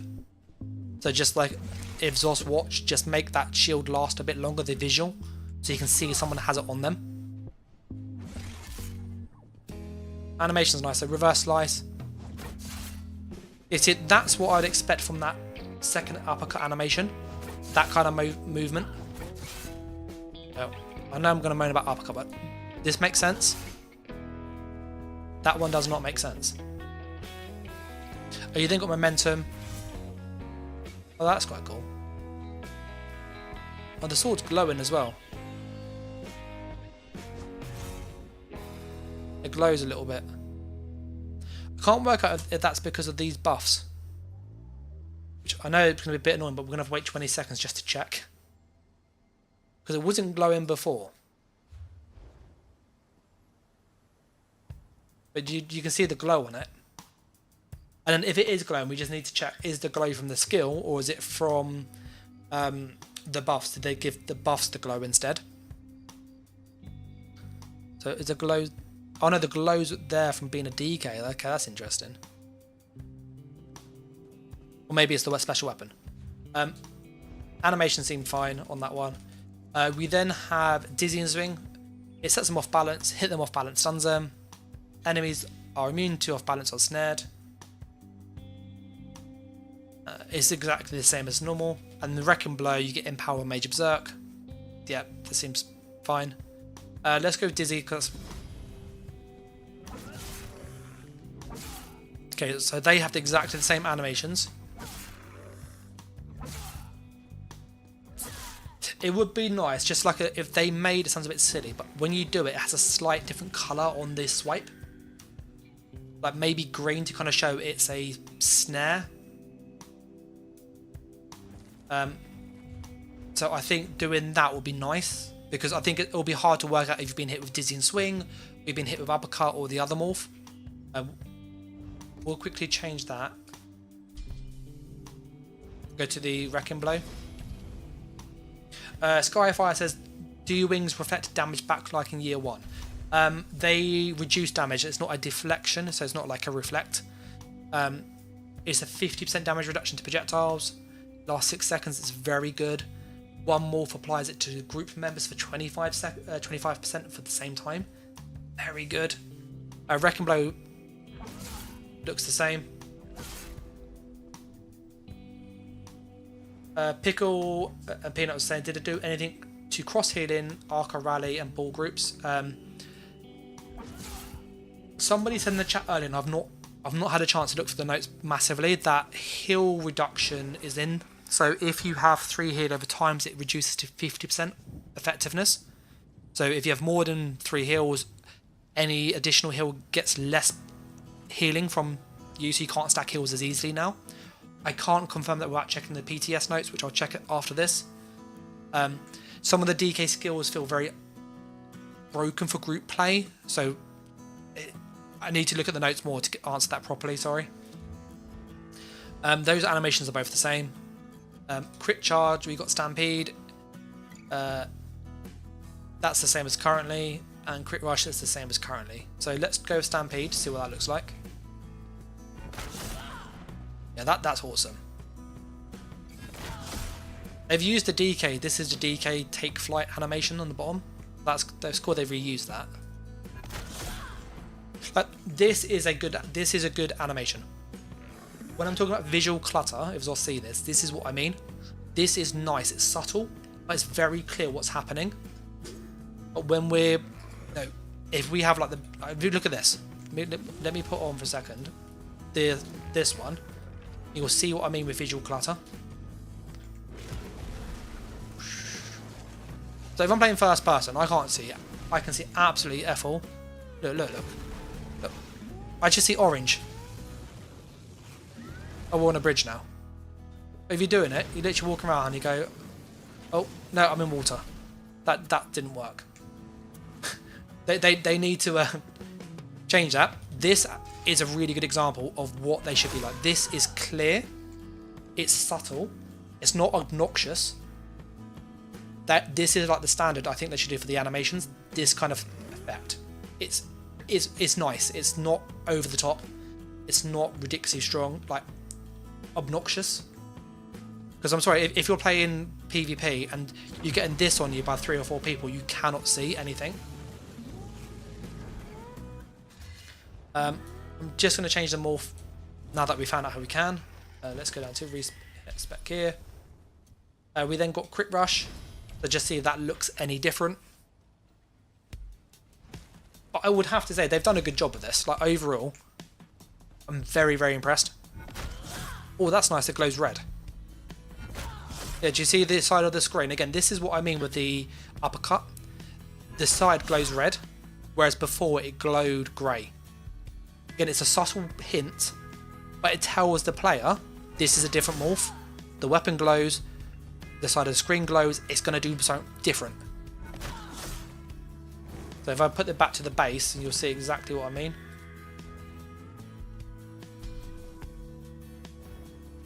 We see Dark Talons. Dark Talons looks awesome. So this is the base. So you saw the crit one had that red glow in the weapon and the red tint.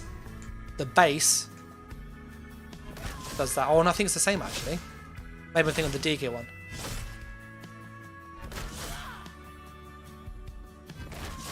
It doesn't feel as potent. Yeah. I would like them, as just with the animation, to have a slight subtlety between the morphs, so they look slightly different. They feel exactly the same. Like this one should just be grey. If you use Stampede, this should be like a browny colour, and if you use Crit Rush, it should be like dark red. So they look the same, but they have slightly different colouring, so they feel different, just to make it easier. Cleave, we have Carve as a bleed, 12-second bleed. That's a nice change again. It's nice. It's kind of more in line with the DK. And Brawler gives you a big shield like usual. Very good. Carve looks like this. So that's red in colour. Let me change this. Pickle says it is live. It's alive on PTS. On PC it comes out in a couple of weeks. That's still red, yeah. That's annoying. That should be blue. Sounds silly, but the skill icon's blue, so that you would expect the animation to be blue. But it still looks decent. A reverse slash, do a reverse slice. Same as before. And an executioner. First to bleed, increase damage. Same as before. So they do exactly the same as like live. Yes, you can animation them still, that's nice. Let me get some stand back. Yeah, for people curious, I did check all the DK ones with animation cancelling and those kind of things that we could do, and the answer is yes for almost all of it still. Yeah, so you can animation cancel that. You don't even see that, that's quite interesting. So if you animation cancel the Brawler or Carve, you don't see the skill at all, it just hits everybody. I think that's a charge, you can't. You might be able to animation cancel, that's instant. No, you can't, it locks you in the animation. Yeah, you can't cancel that. And then momentum, I'd imagine, will be the same. You've got forward momentum, snare immunity, rally, burst heal. The burst heal is nice, that's a big hit already. Yeah, that looks like that's got a buff. That's not normally that high. So I could just do that. Go 10k, 5k.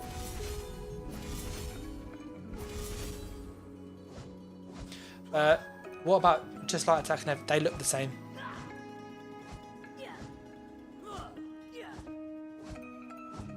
They feel like they chop though. When you swing, it feels like it jumps to the animation. Like it doesn't feel fluid anymore. Do you see what I mean? Like, look. Do you see it's chopping? But it's not fluid. The camera's shaking too much. It's like teleporting. So they just feel slightly off.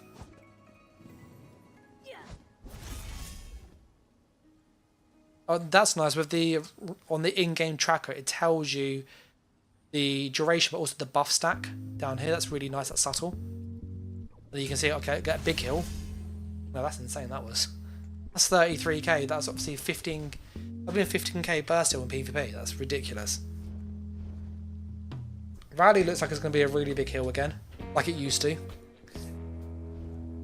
Yeah, you can see it going up and up and up and up and up and up and up and up.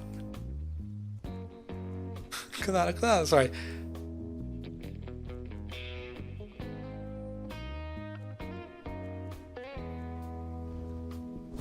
$26k non-crit, that's 13,000 base heal. And that crit is going to be like probably 18k burst heal. Yes, it's obviously 30 seconds. Still really potent. And then we have the ultimate. Let's look at Berserk. Ready? We'll need some. Oh. Dean says, if this is the new standard, the game's going to look amazing in a year's time. Yeah, 100%. I think they have... ESO feels very stale at the moment. And I think with the things like Ashes of Creation on the rise, New World failed a bit. But with MMOs like starting to come out and just more other things around, I think they're really stepping up the game, and this stuff looks really good. This one. That looks cool, and this sounds nice.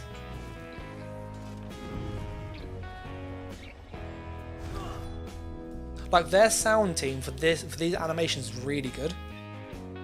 Like we don't give like it enough credit, but like if you listen to this, I think I've got the game sound on for you.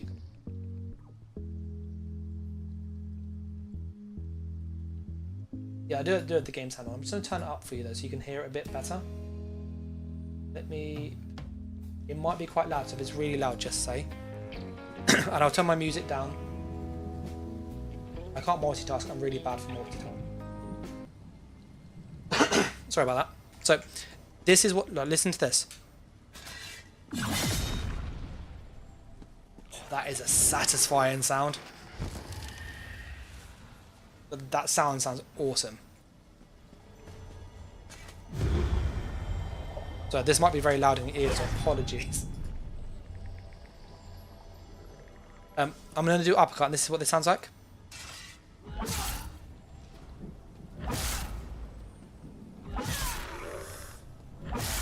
Like, that sounds so good. This is crit.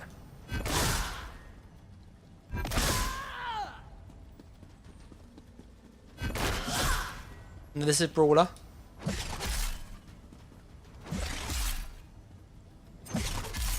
And this is executioner. This is momentum or rally. And this is berserk. Oh, those sounds are really, really nice. I will turn this back down now because it's got a bit up. What do you think of the sound design? I know it's something that people don't always look into, but I really like how they sound. It makes me think of New World. Like the New World sound team were fantastic. The mining was really good. The combat sounded really good. It felt really nice because of it. And yeah, they sound really cool. I'm going to just put on the DK ones just to show you some of those. Because they look cool, they sound cool. And I'll do the same thing, just go through each skill. The animations seem the same. But this way you can hear what they sound like and see if that's something you're interested in. Because I think it's worth like highlighting for Zos, because it gives them again more ideas of what to do going forward. So I'll mute the thing, put on the game sound again. Should be a bit higher now for you guys. And these are the DK ones. So this is whip.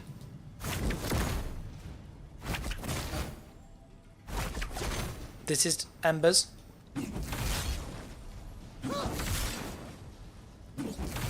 This is draw essence.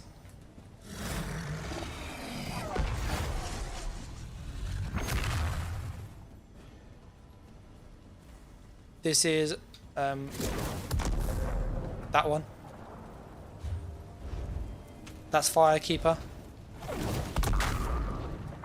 I think this was called Eruption before. You got Oblivion.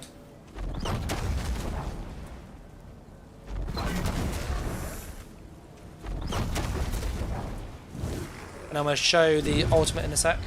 Again, sorry if it's really loud.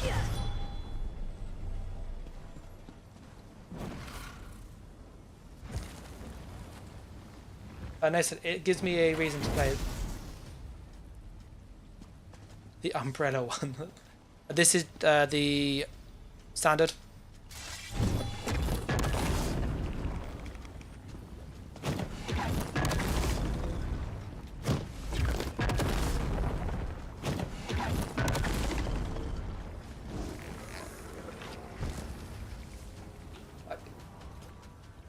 If you're playing PvP and you hear that standard come down, you're going to go like, oh shit, because it feels really nice. It sounds really good. The game sound that way around, so deafen myself. I'll just change them to the other skills so you can hear these, because every skill I'm like super impressed with. Some janky animations, but very little. If it's too loud, please say and I will turn it down. I don't have the sound coming back into me. Oh, the umbrella one. I can't remember what it's called. It's like they called because they changed it. They changed the name. So this used to be Eruption, I think it was called. I was like, you know, that one. So this is the Engulfing Flames, so the flamethrower.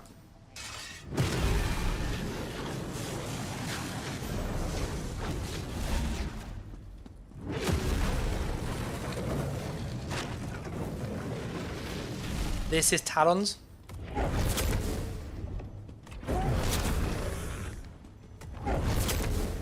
This is Coag.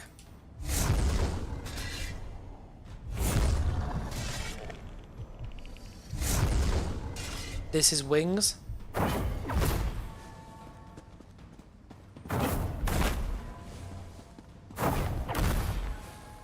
And this is Chains.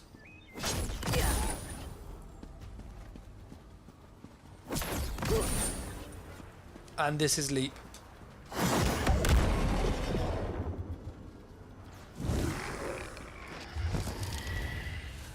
Apart from the wings being derpy, they sound awesome. They look really cool.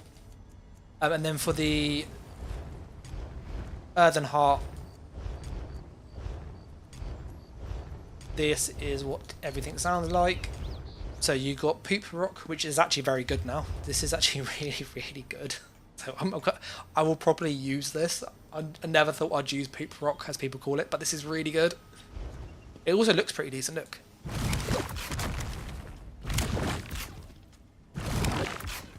This is Armament. This is Frag Shield.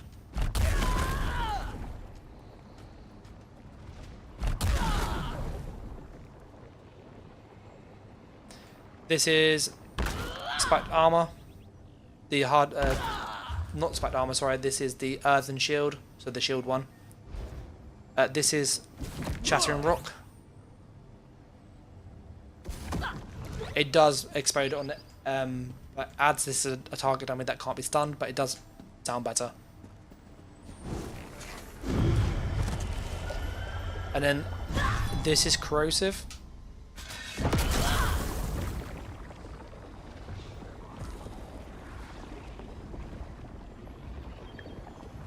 And yeah, that's pretty much all of the skills, guys. I am pleasantly surprised with all of this. Like, really generally impressed with what they've done. They've done a really good job. Put that back down for a sec. If you've got any questions, you want to see something specifically, please put in the chat. What I'm going to do for the moment is I will put on like a montage from the Vengeance a while back. And I'm just going to have a look at the PTS notes quickly. And then just have a quick look through and just see if there's anything that's worth noting, because there's been a few changes, okay? So So let me see if I can. This one here. Yeah, so it's been posted today. Okay. I'm going to just give a really quick skim, and just summarize. I will see if there's a way to put it on the screen. Thing.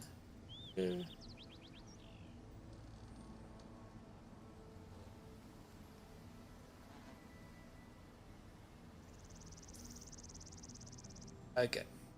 So, see the magic of editing. Whilst you're on screen. Okay, so I'm just going to go for the PTS quick, put the montage off now. Okay? Put the music back on. And this is where we've got to, okay? So I'm just going to skim it quickly. Any questions, just shout, okay? Don't care about any of this. I'm focusing on combat. That's what I'm interested in. Tell me your tones. This is just the battle pass.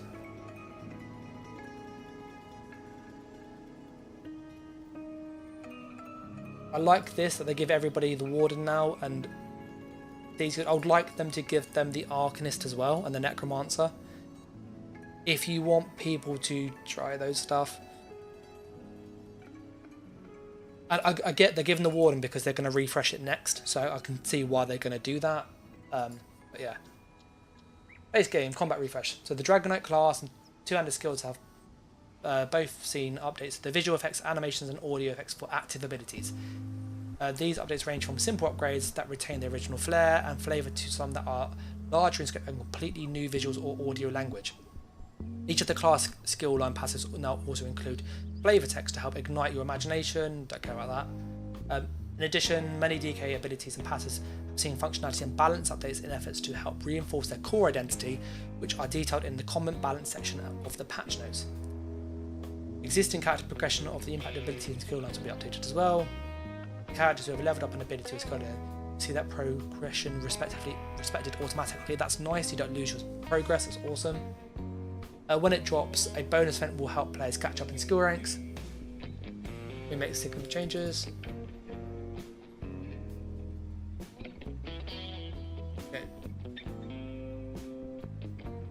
This marks the beginning of a combat refresh effort that will go through most combat abilities and will continue as we work through other classes and skill lines. Back bar XP, this is good. So you can earn like XP on the back bar, so that's nice. You can just put them on both and just get things leveled up quicker, so that's good. Increasing the transmute cap is fantastic, that's really nice. Also increasing the research, so they've reduced by half. They caps at 10 days, so this is really decent. Like, it's just annoying. They've also increased mount training somewhere. Here it is. When you visit a stable master in Tamu, you have two new options. One special stable master is sending a brand new, never before seen mount for gold. Additionally, 16 mounts were previously available for crowns, will be sold for gold at stable masters. Now, when you train with stable master, setting capacity down within will now increase it threefold. So this will just make it significantly faster. Crown Ridiness is still provide only a single upgrade. That's really bad. That's really bad.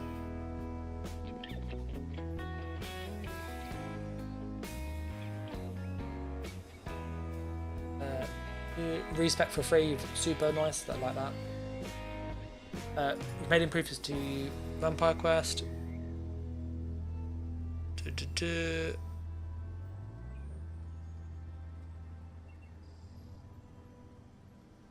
Oh, they're changing to be 0. That's a nice change. I didn't have to do that, but it's nice I've added that.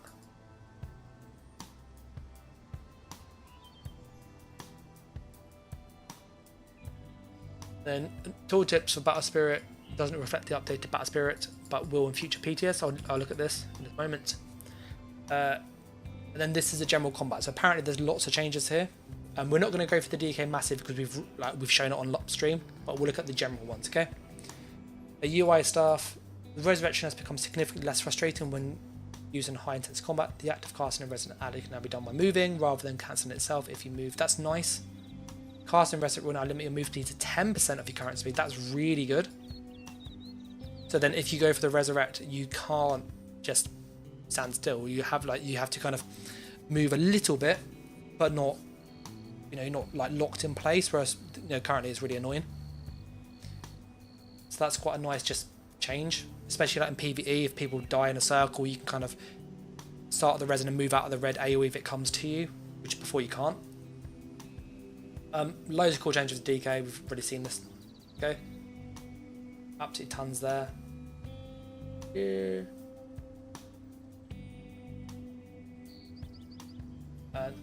Nightblade.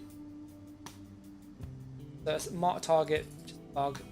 Master Assassin no longer displays its effects on the character sheet. That's good. That was always causing some weird things with like the crit and penetration. A Sorcerer, Crystal Weapon, fix an issue where they'll end in. Templar, Dawn's Wrath, Radiant Destruction. Fix an issue where visual effects of this boat could become stuck. Play on the wrong target. Weapon skill lands, it's all the 2H stuff. They've updated the animation for elemental explosion, so you're not out of the first person. Okay, that's interesting. And then this is balance. Fix an issue where many item sets require you to enter combat to get their effects. They've added a new mythic. I looked at this earlier on before stream. So it increases the damage done with status effects for every one ult up to 170%. Both the current and maximum damage is halved against players. When you have 170 or more ult, your light and heavy attacks apply a random status effect. This could be really good in what's that place called? The Infinite Archive. Because if you put this on with the other focuses you get and the like blessings, it could be really disgusting. You got some Monster Mask, Thousand Eyes, dealing crit damage applies shift to your enemy, dealing X amount damage and increasing the damage taken by 3%. They transfer the health. So if you basically you put a dot on them, if they die, it heals people. When you deal damage to bash or heavy attacks, you deal weapon or spell damage. And I like how they put these. This means very little to lots of people, but it's showing you the base power ratio. That this is really nice. So you can see kind of what the ratio is between max resource and stuff. Applies frost damage over 8 seconds. The effects of compens, it applies brittle. If they die, it releases restorative energy, giving you stam and mag back. It's not a bad set. We can have a look at it on live in a moment. You've got the Ruckus, taking damage, grants you enraged. You lose 1 stack every 5 seconds when not taking or doing damage, and max stack you can't get them, but you get the expedition, false, protection. When it ends, you get loads of resource. So when it ends, you lose resource. Sorry, you lose resource regen. I don't think that's going to be that good actually. Bit of speed, a bit of crit damage, and a bit of a damage reduction. I don't think it's going to be worth losing those to sustain for 10 seconds. You got Gore Thief. It's a 5p, so stam, health, weapon, spell. Dealing direct damage generates a stack of Blood Thief every 0.5 seconds. It lasts 10 seconds, up to 10. Roll dodge to consume a stack to heal yourself for 2k. A max stacks bash an enemy to consume all of them and do 2.2k bleed to all enemies around you. So this is just a good healing set. Like it's just like a roly-poly, kind of like the old Wild Hunt. I think it was Eternal Hunt. You know when people used to roll and get a shield, it's like that, but it's healing. Mythics. I didn't see anything about the change to the heal cap. Maybe I missed it. I did skip a lot. Oh no, it's down here. PvP. Battle Spirit now has a heal over time modifier, which reduces healing by taken by 50% if you have more than 3 active heals on you. That's nice. It only applies to sticky heals, not AoE heals on the ground. Roads and Zero Donut offers bonus movement speed while out of combat. This is really nice. The speed bonus applies to roads you see on the Zero map, but also extend to some dirt roads. Alessi and Chow Minicourt have the courtyard area tweaked. Barricade. No longer limitation of queues. That's good. That was really annoying. 3-sided battlegrounds will come back on the weekends, which is fantastic. I love it. Changed that bit. Imperial City cannot queue for enough campaign war in IC. This used to be, how many people have abused this, I don't know. But you basically go into YC, you then get teleport, and you just teleport to a different campaign and don't have to pay or lose anything. It's really, really busted. Vengeance, nothing major there. And yeah, that looks like the bulk of the stuff.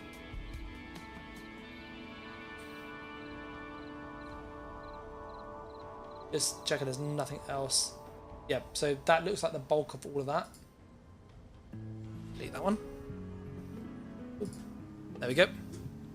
So, just for people curious, that's kind of where we were.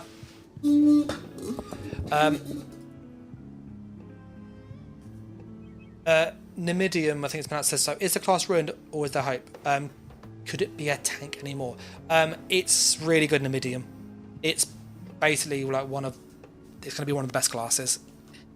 It's got healing, it's got tanking, it's got group buffs, it's got really good tank buffs. I like to tank in PvE and there's some really good ones. Just showing like some of the stuff you have. With Firekeeper, it will heal based off your max health. There's a morph that gives you a health, scales of health, which is nice. Or you can have it like scale this way. And this gives you buffs, so it gives you heroism and health regen. If you go with the other morph, which I can show you in a sec, you do this now actually. It's this one here, sorry. This will scale for your max health, so as a tank, this becomes a really big heal over time for you. You can just chuck it on the floor, it's dirt cheap. It gives you health regen, which is nice. It gives you ult, and it also snares enemies.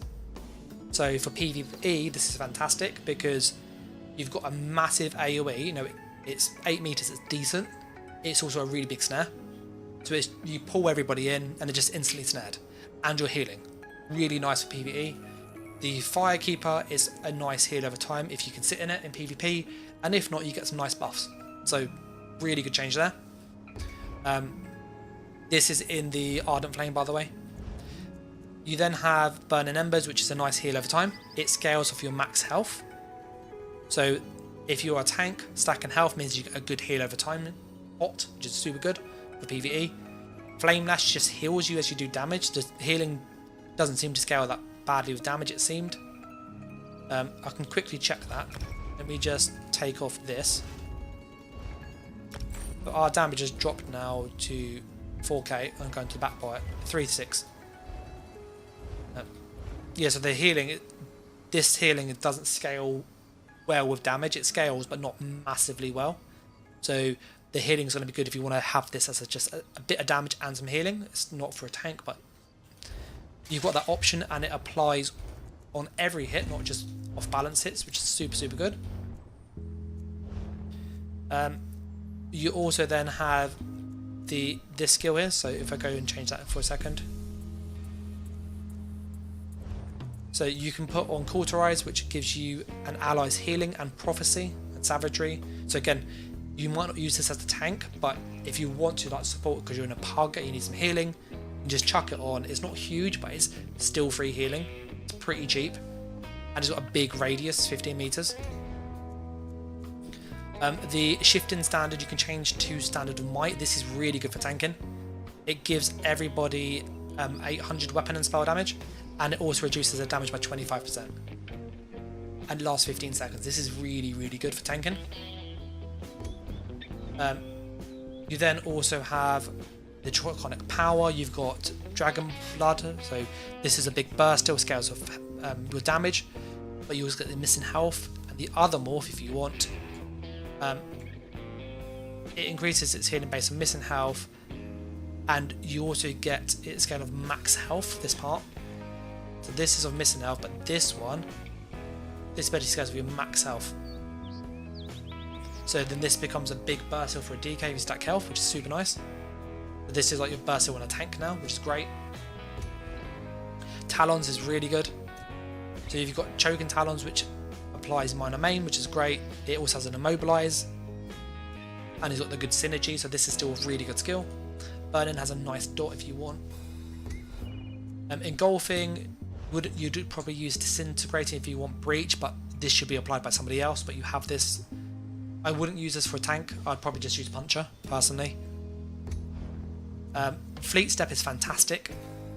So this will reduce your... that you can't be snared or immobilized. You get also movement speed.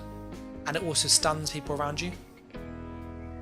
The Protect the Brood converts the knock up into a AoE for protection for groups. So you get minor protection, movement speed, reduced projectile damage to you, but also your group. So this is great for just keeping people alive. Very good tank skill there. You've got your pull deal. It also applies cowardice when it ends. So if they can't be pulled, you can put cowardice on them easily. So this is nice. It's quite a useful debuff. And then in the Earthen Heart, you've got a water shield. This goes off stamina or magicka, so it's not that good for tanking. You then have armaments, which you've got igneous weapons. If you want to give this, it 60 seconds damage buff. Or you can get empower, but again, these aren't really tanking ones. Frag shield, you could go with igneous shield, which increases your shield. It scales with your max health.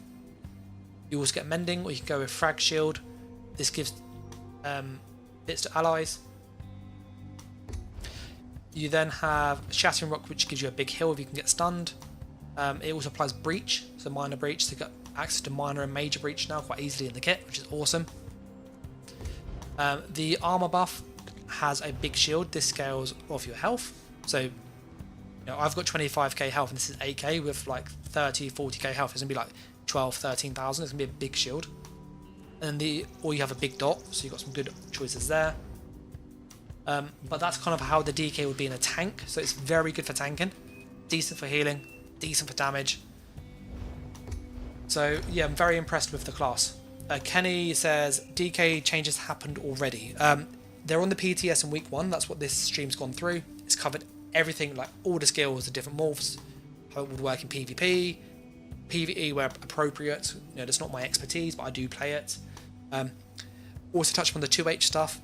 So this will be coming to the live game in a couple of weeks, probably early Feb, you know, early to mid-February typically. But some really, really good stuff and some really interesting changes. My favourite skill though is this. Look at this. Got a freaking flamethrower. And what's really nice is all of the Ardent Flame skills like stack together. So like if I change this to Molten Whip, sorry, to Incinerate. But what's nice is they've given the class burst. So if you look at these skills on Ardent Flame, Whip you can charge 3 times to do double damage. Soul Flame, it's got a 4-second charge up, and Incinerate has a 5-second charge up. And any skill will charge Molten Whip. So I could use Magma Fist, which will charge it now, which is spammable. And I can end up doing something like this. We just put this here and it's here. So I could literally push this one, push this one. Oh, I hit the wrong button, sorry. That's the wrong skill. It should have been this one. So what you'll do, I'll let those fall off quickly. So when you get into combat, you do this one, then go 2, 3, and then go whip, and everything goes off. And if you time it properly, you can land it. So go 1, 2, 3, whip. And you end up landing this 9.3k burst, this 11k burst, and this 20k burst all at once. And if you want to make it even more spicier, you can add on the flamethrower and leap. And then if you do the leap combo into it, which I do, you can get the flamethrower. This will do 13,000. It's a doubles the damage basically after leap, because it goes to max stack, so then it becomes an execute. It's really strong. So you did the same combo. So 1, 2, 3, whip, leap, flamethrower. And it'll just melt people. And you'll see the flamethrower tooltip is, look at that, it's 13k every half second. It's DK beam. So the DK has burst. It's got tons and tons of burst now, which is so nice. And there's different combos. On top of that, the dots are now 10-second. So they hit hard. Every dot hits really hard. If I change the Burning Embers to the Searing Claw, which is like Venomous Claw, it's 10 seconds for 10k, which is 1000 damage per second, which is what it was roughly doing on live already, but it scales higher. So when you use this skill now, this scales really high. So if I do this here, it starts at 2.4k crit, 2.9k crit, 2.2 base, 2.5. So those crits aren't helping. It's normally 1600 base, and then it goes up to like 3k, so it basically doubles the damage on the final tick, which means as you're in combat, this gets more and more nasty quicker. So this becomes really good because it has like almost double the DPS what it used to have, and the same for all the dots in the class. You then also have with the Molten Armaments, when it's on you, your light attacks do a bonus damage. So it's basically like the tree tars on the Arcanist. So when you use a Tone Bearer's Inscription and your light attacks do bonus damage, that's what this does. So basically this just means you can backbar this, put your damage buff, your weapon glows, which is fantastic, that looks awesome. And then as you do a light attack, you get bonus damage. So as you're just doing damage, you're weaving, you get all this free damage. And then what's really cool with the whip is this charges on any skill. So I can put on, for example, my armor buff, yeah, in the back bar. Put on, so that these are just like defense buffs. They don't do anything, yeah. But if I'm in combat, I'm charging up my whip, and my whip is now fully charged. Whereas before, you used to have to use Ardent only, so now I can use any skill on the DK to charge that whip, which means this can be charged really easily and hit like a truck. And if you land this, obviously, with like Soul Flame, Incinerate, you got really nasty burst. So DK looks very good damage-wise, and then survivability-wise, you've got Fleet Step, which lets you. It's basically a better race against time. It stuns people near you. It makes you take less damage from range attacks. You get snare immunity and you get major expedition. So when it's literally race against time. Ignore the animation being weird. But as you use it and to run away, you move really quick, you can't be snared, and you take less damage at range. So it's just a better race against time. So that's a really great one. The heal on this is super good. Like, it's a big heal. It also heals allies. This is basically Polar Wind. So this is 12k for you and 8k for allies. But this is literally a Polar Wind for you and allies. It's really good. Like, everything's really good. And I play Warden, and this just makes my Warden feel really crap. Like, having seen this, I'm like, Warden feels really bad. I want to be a DK main. I never thought I'd say that, but they look cool, they sound cool, they feel really impactful. There's a bit of clutter. I just wish maybe they toned down the animations a little bit. They're very intense, especially like you're doing PvP and you've got loads of this going off. But they've nailed the skills. The skills are very good.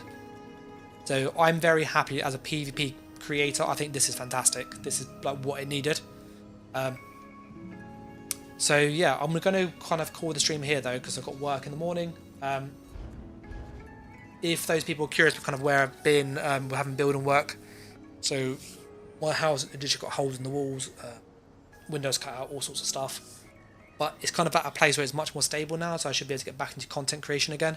I will cover this obviously much more, especially when it drops. It looks super good. But if you get any questions between like now and the next stream, then just let me know by joining the Discord. There's been links throughout the stream. There's stuff in the description. And if you like what I do here, just obviously like, sub. It really helps out. And do consider being a member if you want to support that way. But I'm just going to say a massive thanks to everyone that's watched. And I'll catch you next video or stream. So thanks for watching, guys. Take care, and bye.